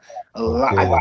That's why I was doing all my deep breathing, and I'm still doing Okay. it now, right? So there's something called alternate nostril breathing. Now, this is the one that directly the studies that they have for deep breathing is directly correlated with alternate nostril breathing. All right, and so what you do here is you could do this any way you want to, but traditionally this is coming from India, right? From this, you hold your fingers in this position. You're gonna hold one nostril closed, and you're gonna breathe in on the left nostril for, let's say, 4 seconds. Let's say. Okay. Then you're gonna hold and close both nostrils with these two fingers right here. You close both nostrils, and you're gonna hold your breath. Don't breathe. And if you so you're gonna do, let's say, 2 seconds in, um, 8 seconds hold, right? And then you're gonna breathe out for 4 seconds on the other side. And then you're gonna breathe back in, let's say for 2 seconds, and you're gonna hold for 8. And you're gonna breathe out for 2. Breathe out for 4. And breathe in for 2. Hold for 8. Breathe out 4. So you're breathing in through your mouth. No, no. Everything is to your nose. Everything through your nose. So your mouth Yep. is closed. Okay. Okay. Okay. Right. Okay. If you have a stuffy nose, try to use some Vicks beforehand. That might help a little bit. Yes. But Yes. go for a walk. That's gonna help you clear nostrils if you go for a walk. Go for like a 10-minute walk, and your nostrils Yes. are cleared up and Yes. stuff like that. So, but it's important because you want to. What's happening is when you're breathing in through one nostril, so there's some nerves on each side of your nose, right? And one side controls it tells your body to be more calm, and the other side tells your body to get excited, right? And so it's two different nerve paths. And so what you're doing is you're intentionally balancing those, right? If you Okay. if you were to pay attention to yourself throughout the day, you would notice that one side of your nose naturally is more open than the other side. So your body naturally regulates the opening and closing of one side and the other side, because your body is regulating, calmness and more excitedness. Okay. It's regulating those things. But what you're doing by doing this, you're purposefully balancing it. Okay. And you do this for like 30 minutes a day. I know at first it's gonna be tough to do 30 minutes a day. So you start off with 5 minutes, and then you build up slowly. And in a matter of 2 months, you do 30 minutes straight, right? And you do this every day. I know it's a lot, but this right here will save your brain and have your body be calm. Okay. And so again, alternate nostril breathing, with the breath hold. There's some alternate nostril breathing with no breath hold. I prefer the Okay. one with the breath hold. Okay. So you're going, and again, so the ratio is like 2, right? If you do 2 in, then you multiply by 4. That means you're gonna hold for 8, and then the breathe out is multiplied by 2, so that'll be 4. So it's a 1-4-2 ratio. I know I'm making it complicated, but let me just say that like this: if you start breathing in with 2, you're gonna hold with 8, breathe out for 4, breathe in for 2, hold 8, breathe out for 4, breathe in for 2, hold 8, and so forth, right? If you start with 4 seconds, if you breathe in for 4 seconds, you're gonna breathe in for 4, hold for 16 seconds, breathe out for 8 seconds, breathe in for 4, hold for 16, breathe out for 8, breathe in for 4. That's how the cycle Mm. goes. Okay. Okay, okay. I know it sounds real complicated, but do this every day. You're gonna see a gigantic difference in your mind. You're gonna see that gigantic difference in your state of being in terms of how calm you are, and this is gonna translate to emergency situations. I love it. I love it because it's practical and it gives us a solid foundation on which to build from. Um, if you are watching live, let me know in the chat where you're watching from. I saw my brother Ras Kadamawi from Zambia on the late night check-in. Big up all of our Zambia family watching. Sister Joan is saying greetings, good info, give thanks. So the people are loving it. Johnny Johnson says yes, breathing is everything, fight or flight. Um, so we're loving the instruction. Let us know. Put a fire emoji if you like this type of content. We are about not being passive. We are not lambs to the slaughter. We are lions that come to conquer. So we are not passively waiting for something to happen to us. We're preparing. And as the brother said, we are preparing our minds first. We are preparing by breathing, by feeding, by fueling the brain. The brain requires oxygen as fuel. So breathing is so important.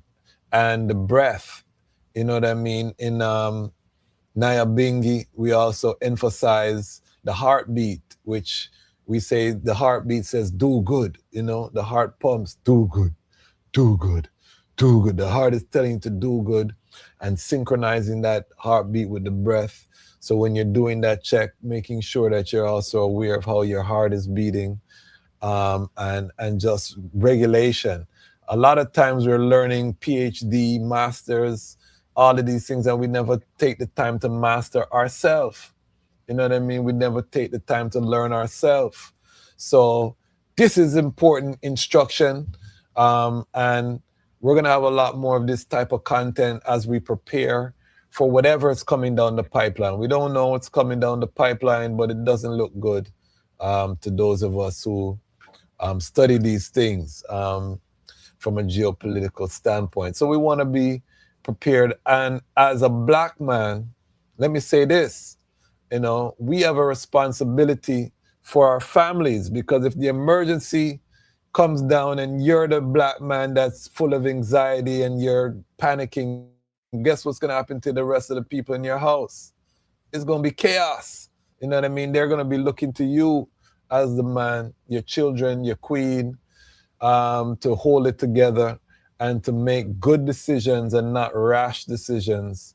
And we want you to prepare. And it starts by breathing, making sure that you're breathing, making sure that you are praying, you know, because the prayer is a meditation aligned with the breath and with intention. So all of these things are very important. And in Rastafari, we say we watch and pray. We don't have to close our eyes to pray, you know, watch and pray. So you're still aware of all the situation, but you're in that meditation, you're in that communication with the divine, and the divine is inside of you. So I love it. All right, so mind. Is there anything else before we move on to other aspects of preparedness that we need to think about when we talk about the mind? Yes. So I would also add, right, that put yourself, so going back to putting yourself in an uncomfortable situation, and but that's controlled. So one of the things I'm practicing right now is increasing my breath hold. Okay, Right. So how long can I hold my breath without breathing? okay, Right. And so I am, and the reason why is that I'm training to go to do some free diving. And so free diving means that it's when you go like scuba diving, but with yes, with no tank, and you yes, just, right. You've seen those videos of the folks in the South Pacifics, the indigenous definitely. folk who walk underwater and it's Yes, spearfishing, right? yes. They can hold their breath for a while, Yeah, some of them I right? think like 2 minutes and more and all kind of stuff. It's crazy. Right. No, they can do 8 minutes, 10 minutes, 12 Okay. minutes. Right. Yeah. Okay. On one breath. So now the people who are coaching me, like my current coach, Yes.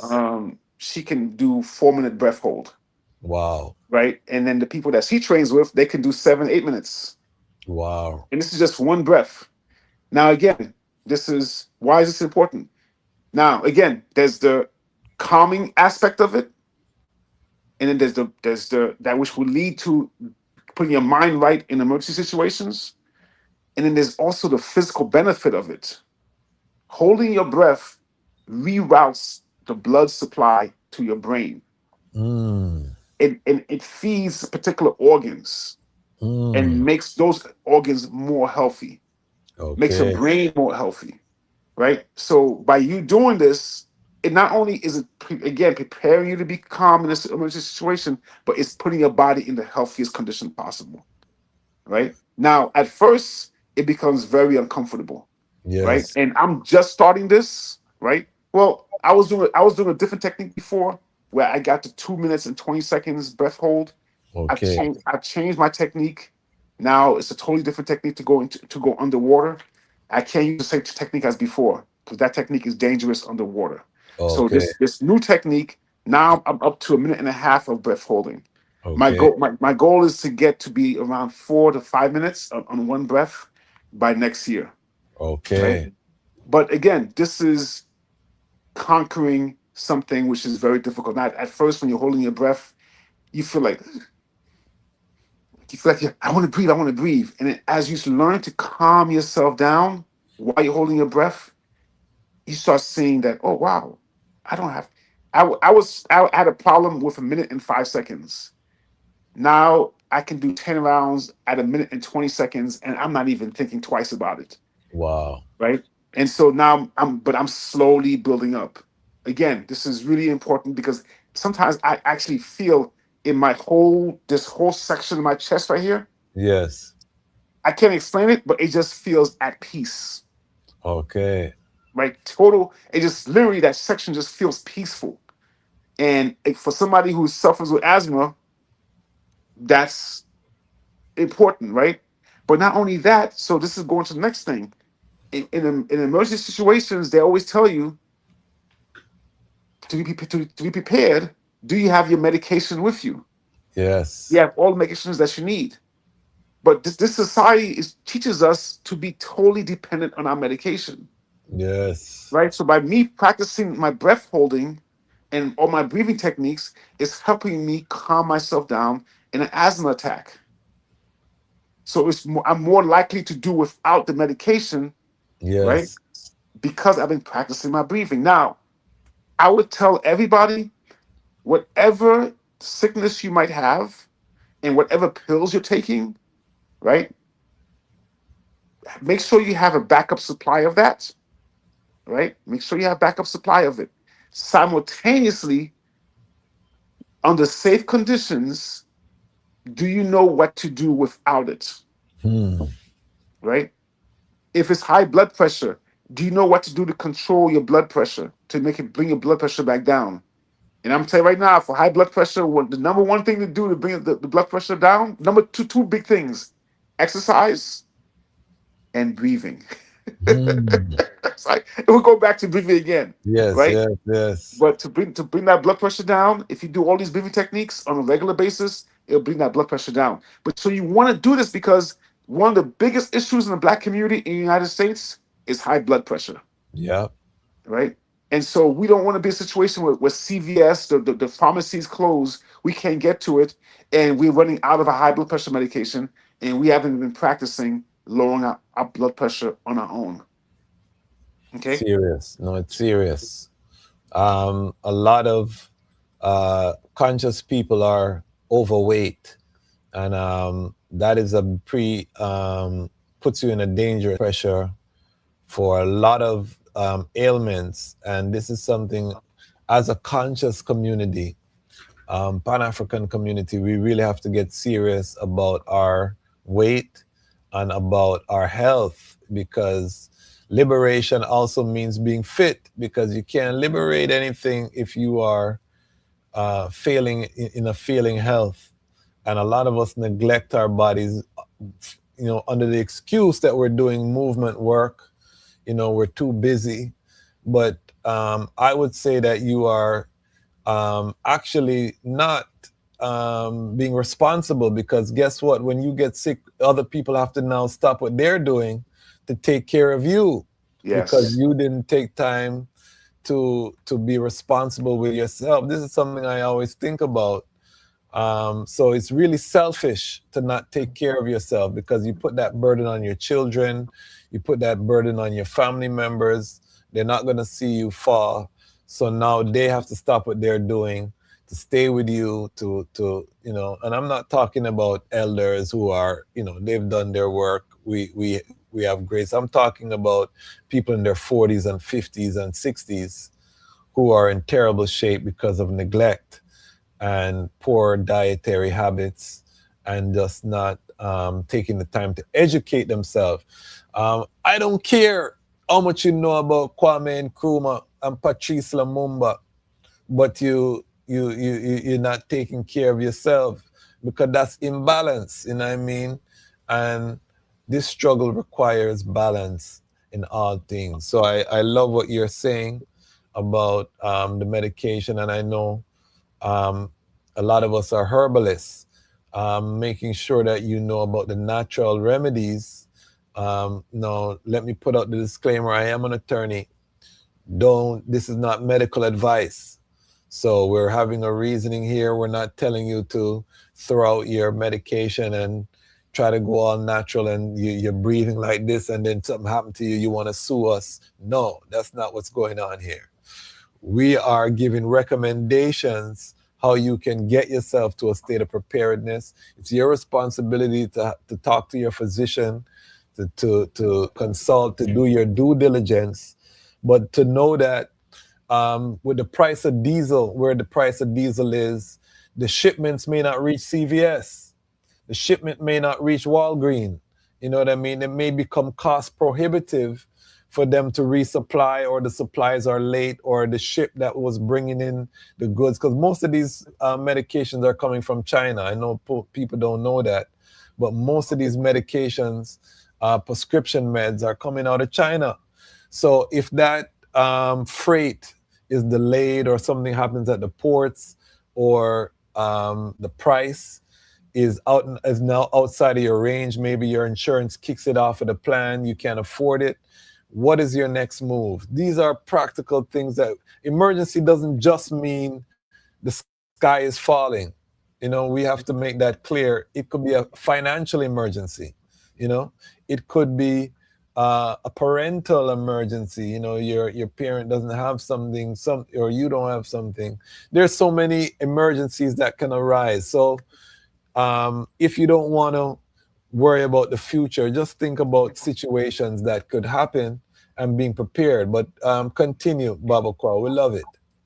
All right. So as part of your disclaimer, I just want to show everybody this is my albuterol inhaler. Yes. Right. So with all my breathing techniques that I do, I still carry this in my pocket just in case. Okay. Yes. And so every once in a while I need it, right? But I don't I can have this one inhaler for a whole year, right? This is a 1 month supply. But because of all the breathing techniques that I'm doing, I use this only when I need it, and I can take one puff and I'm okay. And in some parts of the season, I might need to take more, but this one inhaler can last me a whole year, while it's prescribed for only 1 month of Okay. use, right? So that's why. But I just want to show you this because even though I'm talking about all these techniques, I'm still saying I still have my inhaler for emergencies. Okay, Yes. all right. Yes. So now let's talk about the ability. Now we make sure our minds is straight, right? And Yes. this is important because when people talk about, okay, let's make sure that we have weapons, right? Okay. To make sure our family is safe. Yes. But if you look at all these examples of the police officers where they accidentally shoot somebody, okay, one purposefully shoot somebody, Yeah. right? They will accidentally shoot somebody, right? They will accidentally shoot themselves. Yes. They will actually shoot another police officer, Yes. right? So a lot of times people talk about emergency preparedness. Make sure they tell people to make sure that you have a weapon, right? That's for protection. Now, if you do have one, make sure it's legal, so that way when it's not an emergency, nothing can happen to you, because having a weapon that's not legal will is can put you in a very serious legal situation. Yes, I. Right? Right. So make sure anything that you have, make sure it's legal. If you follow all the rules of the state, of the city, wherever, you just Yes. make sure you're following every single rule. Do not break those rules at all. Right. In order for you to make sure that you can secure your family in an emergency with whatever weapon you have, you don't want to end up shooting a family member, Yes. right?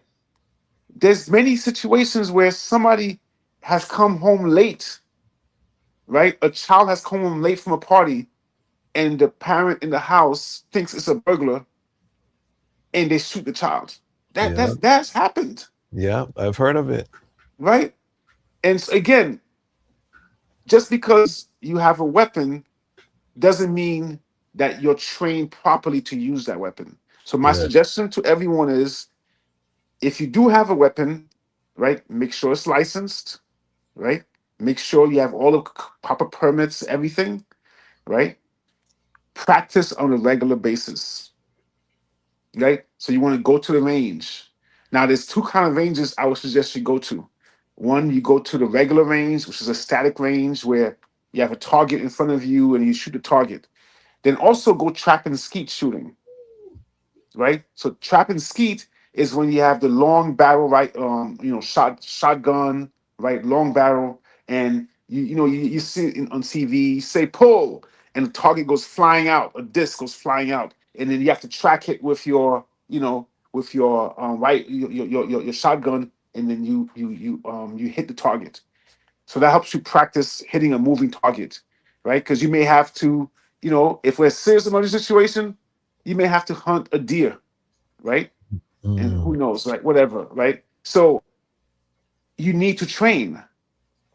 So the other part is training whatever you have on a regular basis. So number one, people always, again, we'll go back again, people always talk about weaponry in emergency situations. If you have weaponry and you have not trained, you're a danger to yourself and you're a danger to your whole family, right? So you must regularly train with whatever weapons you have, with knives, right? Do you know how to hold a knife properly, right? Do you know how to run with a knife, right?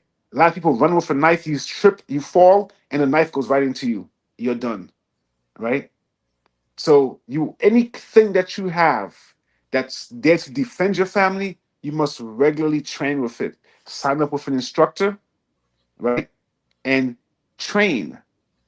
Okay, so that's now I'm going to continue on the training line right Yes. here. Yeah. And Good point. Good points. Good points. so now, if you notice, I'm focusing on the things that we must do on a daily basis to make sure Hmm. that we're prepared, right?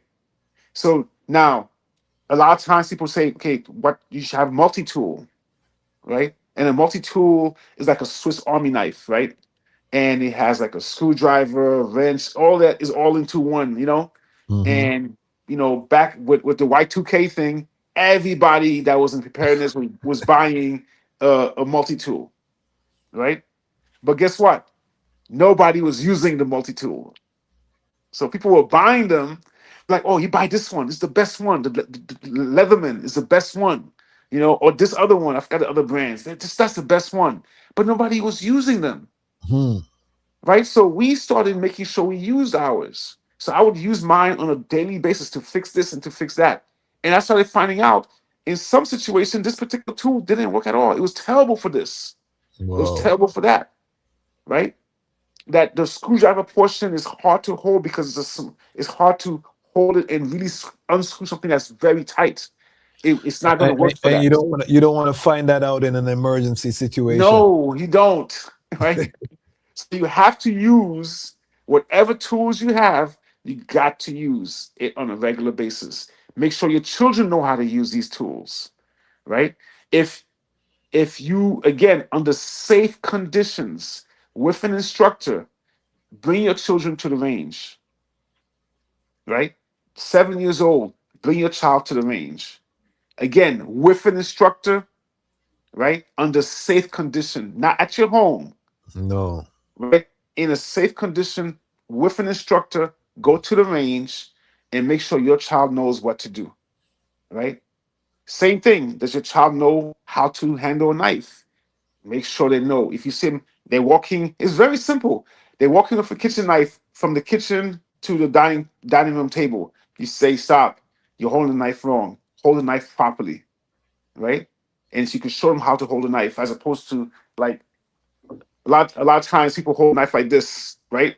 What happens with if you fall, you hold a knife like this, Yeah, right? you stab yourself. You stab yourself, right? So you hold a knife like this in this position. So we would tell our children from when they were small. They walk up, no, hold, put it in the right position, right?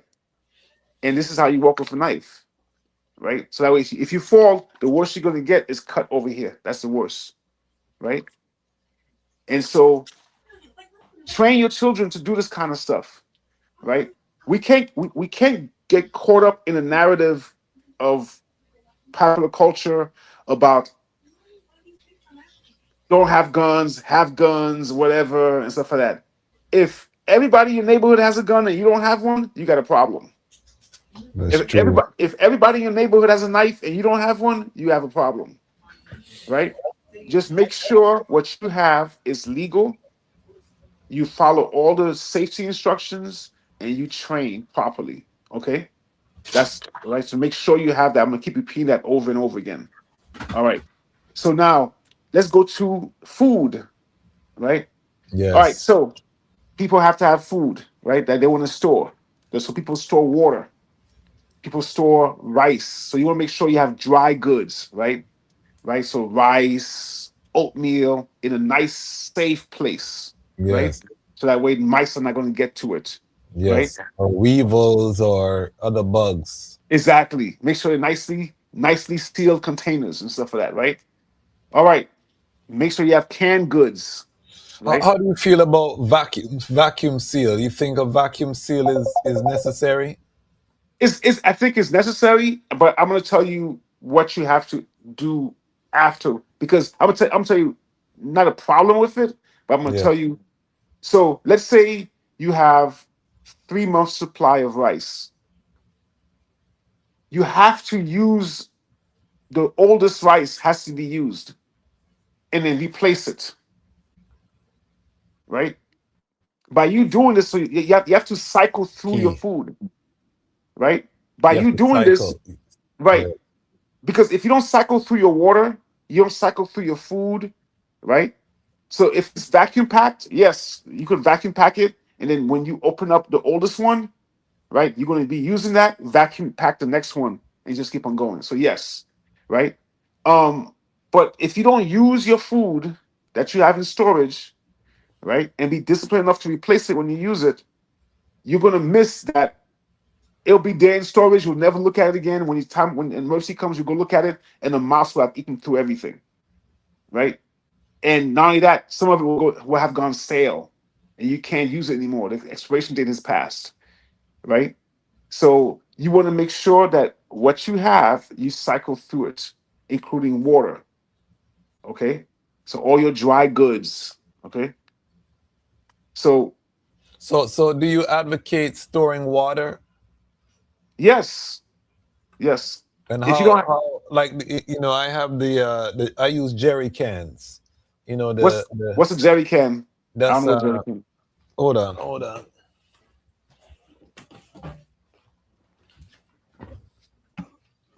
Oh yeah, yeah, yeah, yeah, yeah. Hmm. So I use those. How many of those you think is wise to store water? I mean, for an emergency situation, you want at least a gallon a day per person. So Okay. just do the math in your family. How many Yeah. gallons, right? So you have 5 people in your family. One of those bottles, that's 5 gallons, Yeah. right? Now that gallon per day includes water for to brush your teeth, in water for cooking, right? And drinking water. All that is combined in that 1 gallon. right? So now, again, you got to test this out. Is that enough for your family? So Yes, your yes. family try going on a gallon a day per family member, brushing your teeth, drinking water, and cooking. See if that works. Do it for 3 days. If it doesn't work, then you're gonna have to adjust that and add more water, right? But people don't test these things. People go online, they look up Chat GPT, they go to a survivalist class, and they tell them all these numbers, and they just go with it, and that's it. But then they never test nothing out, right? So you must test these things on a regular basis. Yes. All So, right. so emergency preparedness. This is what I love, and Rastafari will understand this. It's a livity. It's a way of life. It Yes. is not a hype. It's not you because you see a news story, you get scared, and then you're prepared for 3 days, and then tomorrow you forget. You're not ready. It's gradually implementing these things and incorporating this in your way of life. And I'll say this: we are at a historical crossroads. Regardless of what your political belief is, if you're a historian, you know that we're at a political inflection point where we have a clash of empires, of civilizations, changing of the guard, so to speak. And these can be very turbulent times in history. If you study history, as most people who are Pan-African study their history, you will already know that this can be a very turbulent time. Um, we don't have to go far back to see, we've seen what happens when governments collapse. You know what I mean? We've seen in Zimbabwe when hyperinflation took place, Argentina. We have concrete examples of a total collapse of a government where your money is worthless. You know what I mean? The government has no solutions for you. What do you do in these situations? The people obviously survive, but being prepared is going to give you that edge. It's going to give you that edge, and it's going to mean that you're not the person panicking, driving around, searching for things, because one of the most dangerous times is at the beginning stage of a disaster, when people are panicking and everybody's out on the road storming the stores. You don't want to be in all of that. You know what I Yep. mean? And we saw that with COVID, when everybody rushed the stores for toilet paper. You go to the store, people were fighting over tissue paper and all of these things. You don't want to be out in there, because that can be a volatile situation. You want to be very calm at home, because I prepared. I have my stuff that I can cycle through. I'm already been cycling. It's just business as usual. So that's what we're trying to inculcate in the Lion Pride. That's why we're bringing this content, because we want you all to start not and remember, I want to also say this, and this will be investigated. History is going to investigate this. There's massive market manipulation happening right now. The price of gas should actually be a lot higher than it is right now, but it's being artificially suppressed because there is a supply shortage. And in COVID, you remember there was a gas price spike, and and that time there was no supply disruption really. So right now we have an actual supply disruption, and the price is not fluctuating wildly, and it's because the markets are being manipulated. People are making a lot of money. I think the feds have already started to investigate. Who knows if they're gonna hold anyone accountable? But this is in the headlines. It's not. I'm not conspiracy theory. You can Google. People are putting in trades against what's happening. Hundreds of millions of dollars are being made right now. So, but what happens with that manipulation? There comes a time when they can't manipulate, and then you wake up and everything is just haywire. And we are reaching that point. A lot of the economists are saying summertime is when that shock is going to hit the system. June, July, maybe August is when that shock is going to hit the system, and you're going to wake up and it's like, wow, $10 a gallon gas. Now, when that happens, do you have enough to take you through? It might be that way until January, February of next year before things calm back down. or it may not calm back down, but are you ready? So this is why we are doing this. And this is part one because we're already at the 2 hour mark. I told my brother here the time was going to fly. And I'm a man of my word. And this time has really flown. So we're going to have this as part one. But I want you to finish just talking about the food and the fuel. And then you heard him say he's a life coach. So I know a lot of you love how he's presenting the information. I'm going to ask you also to share how people can retain your services as a life coach or can book a consultation with you. And I ask my audience to spend money with our guests.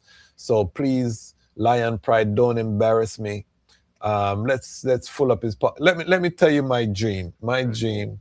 I have a dream. Let me go into my Martin Luther King moment.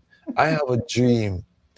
I just hit 70,000 subscribers. I have a dream that 50,000 of my subscribers would spend $10 with my guests. And what that would do is that my guests would wake up in the morning with $500,000 in their bank account. And they would call me. This is my dream. They would call me and say, Ras, you have changed my life. You know what I mean? You have changed my life. I have the money to now create a budget and to hire a staff to do the work that I'm doing. I'm asking my global Lion Pride family to help me to realize that dream. And I'm saying that we can do that every Wednesday and every Saturday. We can do it. And that costs every guest, every member of my audience only $10, no, $20 for the week, and we can change the world. So I want you all to get in that mindset. You heard the brother talk about the power of the mindset. I want the Lion Pride to get in this mindset. The guests that I bring are official. They're official tissue, as they would say, on the streets. These people are people who have done the work. They're doing the work. They are, this is not the make believe. These are the frontline soldiers who are making our communities better. So I want to see the capital in the hands of the workers. This is how we're going to save ourselves as a Pan-African community. Nobody's coming to save us. So I'm asking 1,000 people at least who watch this video to book a consultation. I want my brother to call me and say, you cause me problems. I can't take all of these bookings. It's causing me problems. Ras, call them off. Call off the Lions. That's what I want to hear from my brother. So we're gonna get to that information, but finish with the food part, because the food part is key and the cycling is key. We're talking about practical. Finish the food part. This is part one. I'm gonna bring the brother back if he's willing to come forward to talk about this stuff, because again, I'm saying that it's gonna get serious, and we don't want to panic. We don't want to be panicking. We just want to be implementing. So finish with the food, and then I'll let you say some final word to your service and retain your knowledge. I'm basically finished with the food. I just want to kind of like remind us that our people did this in tradition on a regular basis, Yes, and yes, it wasn't called preparedness. We just knew, right, that we always have to have stores, right? And when I say stores, I mean storage of food yes, to be prepared for emergencies. We all just knew this. That's it. It was, and also depending on where you live, if you live in some place that has gigantic snowstorms and all the roads are closed, right? In your house, those people will have food that could go for 2 months, right? And so they'll do this on a regular basis.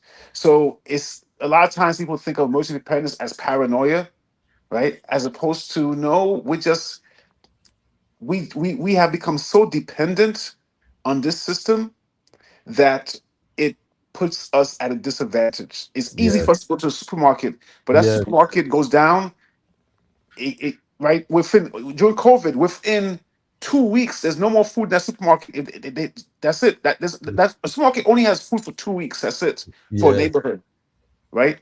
And so we don't want to be in that situation. We want to be in a situation where we have supplies in our house, and this is just part of our regular life, you know.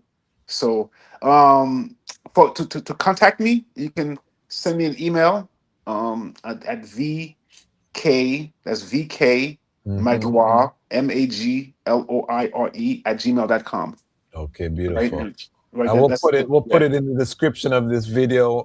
Just text it to me. We'll put it in the description of the video. So if you're watching, most people will watch this on the replay. We'll big up our live audience, but most people watch it on the replay. So if you're watching on the replay, just go to the description of the video. The email will be there, and you can book your session. And if you don't have any money, don't call the brother. He's kind, but don't waste his time and embarrass me because you're trying to get freebies. I'm Kwasi brethren, me and him go way back, and you know what I mean. You trying to get a deal with the brother. You know what I mean. Don't do that to me. Get your money together and call the brother and come correct, so that you can book the service. You know what I mean. The brother, you see the valuable information he's giving away for free, but in terms of implementation, you know what I mean? We want to make sure that we're circulating that Pan-African dollar. We're circulating. This is our liberation path, people. It's not going to come from a government check. The paradox of reparation is that it won't come to you until you are powerful enough to make sure that you can get these things. So we got to build our economic base, our foundation, and we do that by spending with each other. Sangoted said we need part 2. Where's the I'm calling in from? I mean, watching from Sangoted. I know I'm butchering your name, but where are you watching from? Let us know where you're watching from. Yes, part 2, please. The people are pleased. How do we book? All right, I love it. I love it. I love it. Sign I up, coach. Okay, I love it. I love it. I love it. I love it. They're proving why we have the greatest comment section on the planet Earth.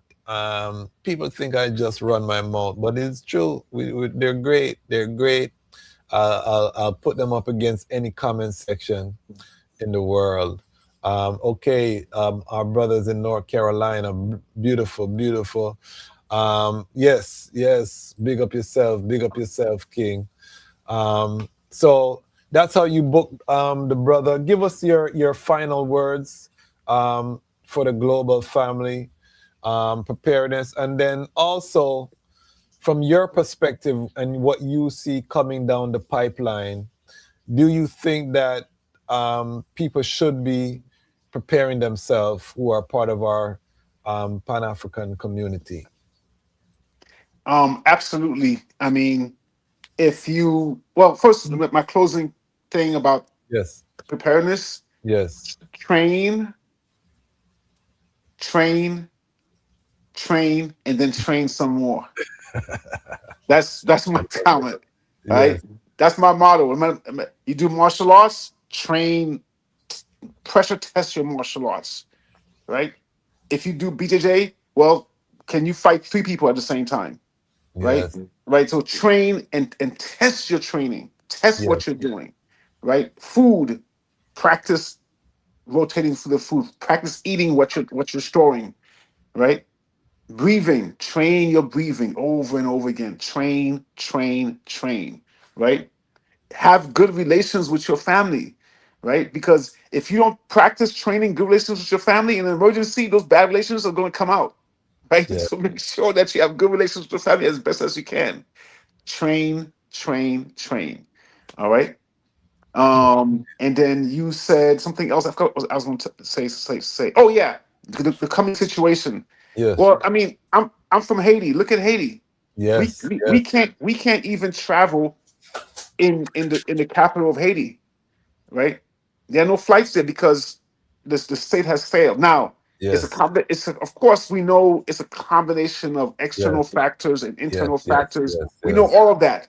But irrespective of what the reason is, what in the capital of Haiti is not it's not a place where you can just walk through without fear of kidnapping.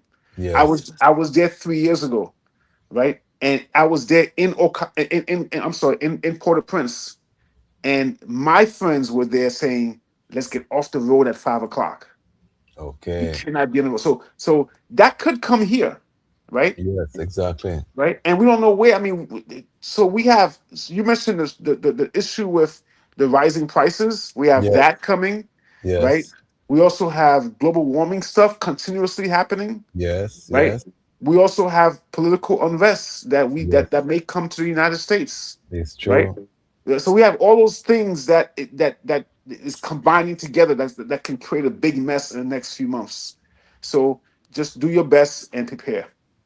Give thanks, my brother. There you have it, another classic episode.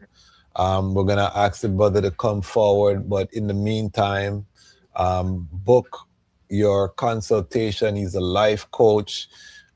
He has adult children that are all doing wonderfully. So he has fruits.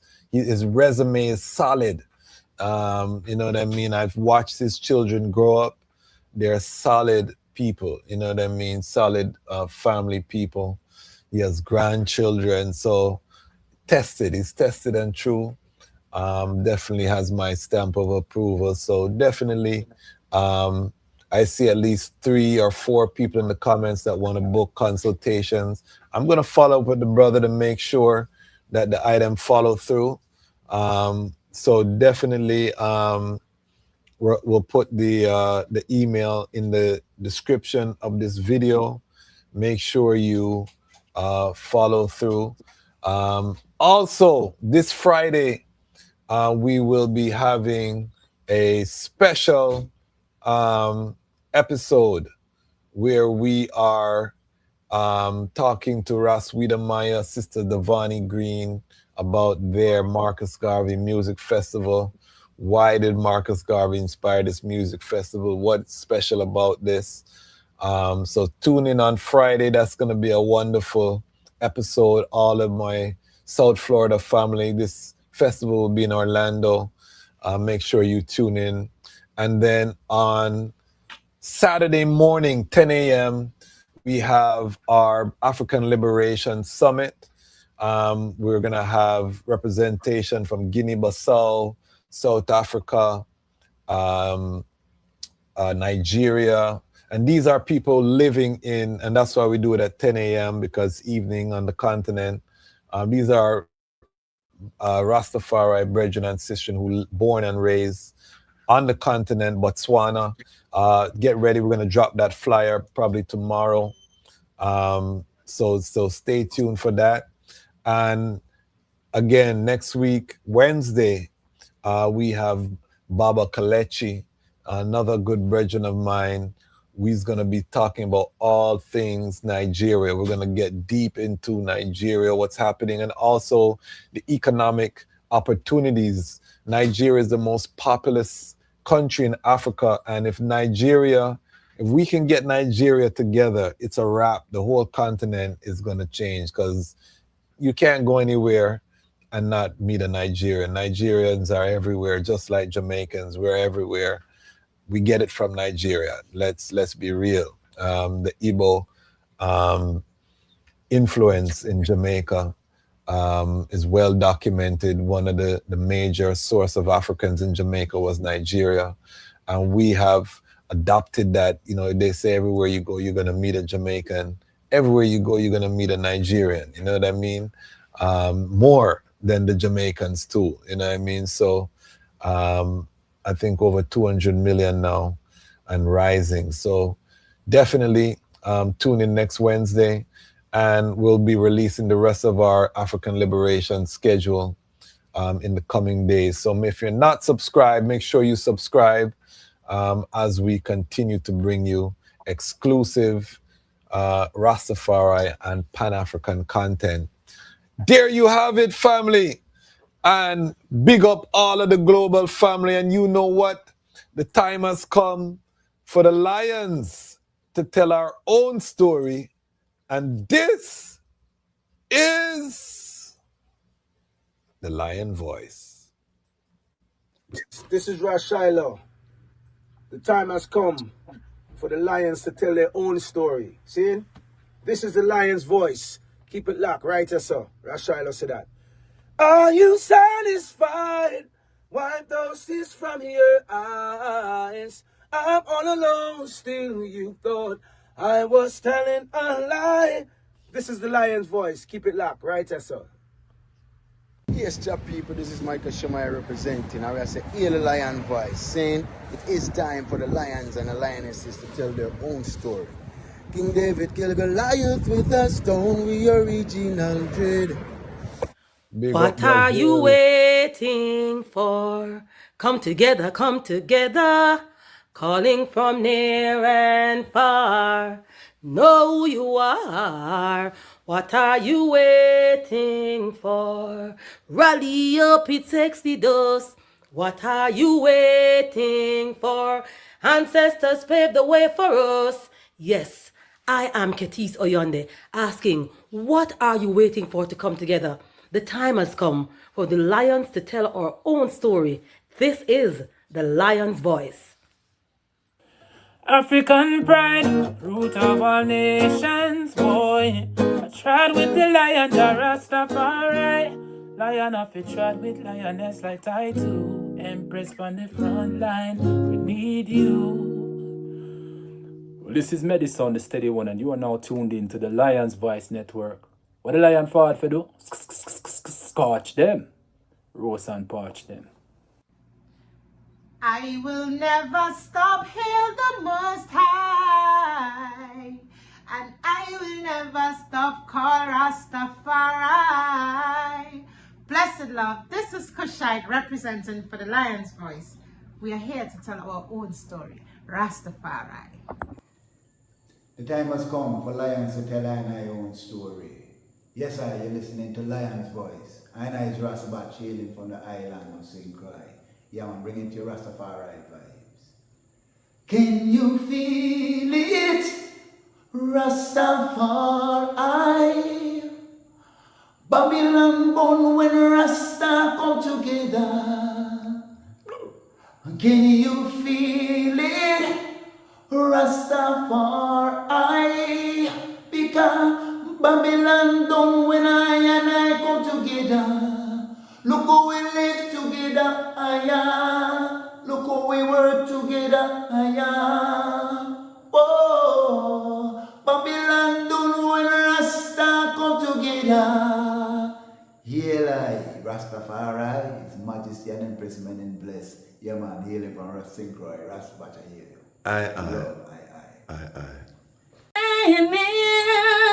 Empress Manel, Alliance Science. Oh, oh, oh, oh, your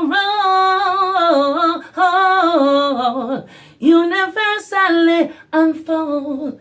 Be told, oh, oh, oh, oh. Blessed love, this is Itege Idama, and it's time for the lioness and the lion's voices to be heard.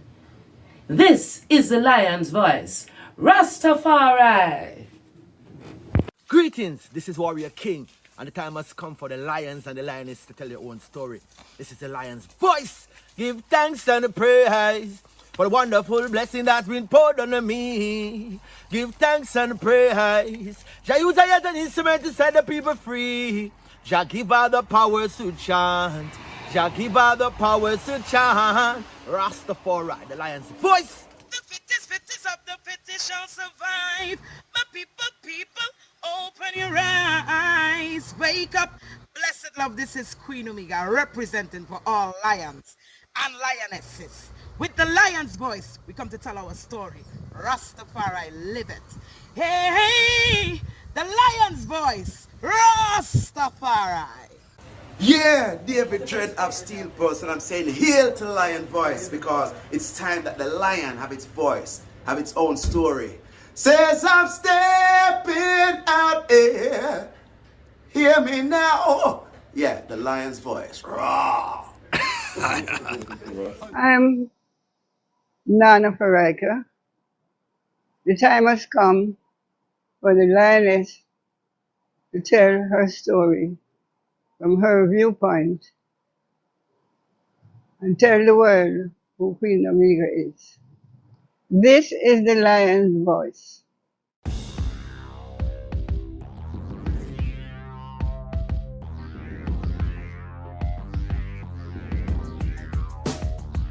Well, lion voice, tell them that's the people first choice. Lion voice, make the lioness them feel nice. Lion voice, with the lion cubs we sacrifice. Lion voice, got to show the people them the life. Lion voice.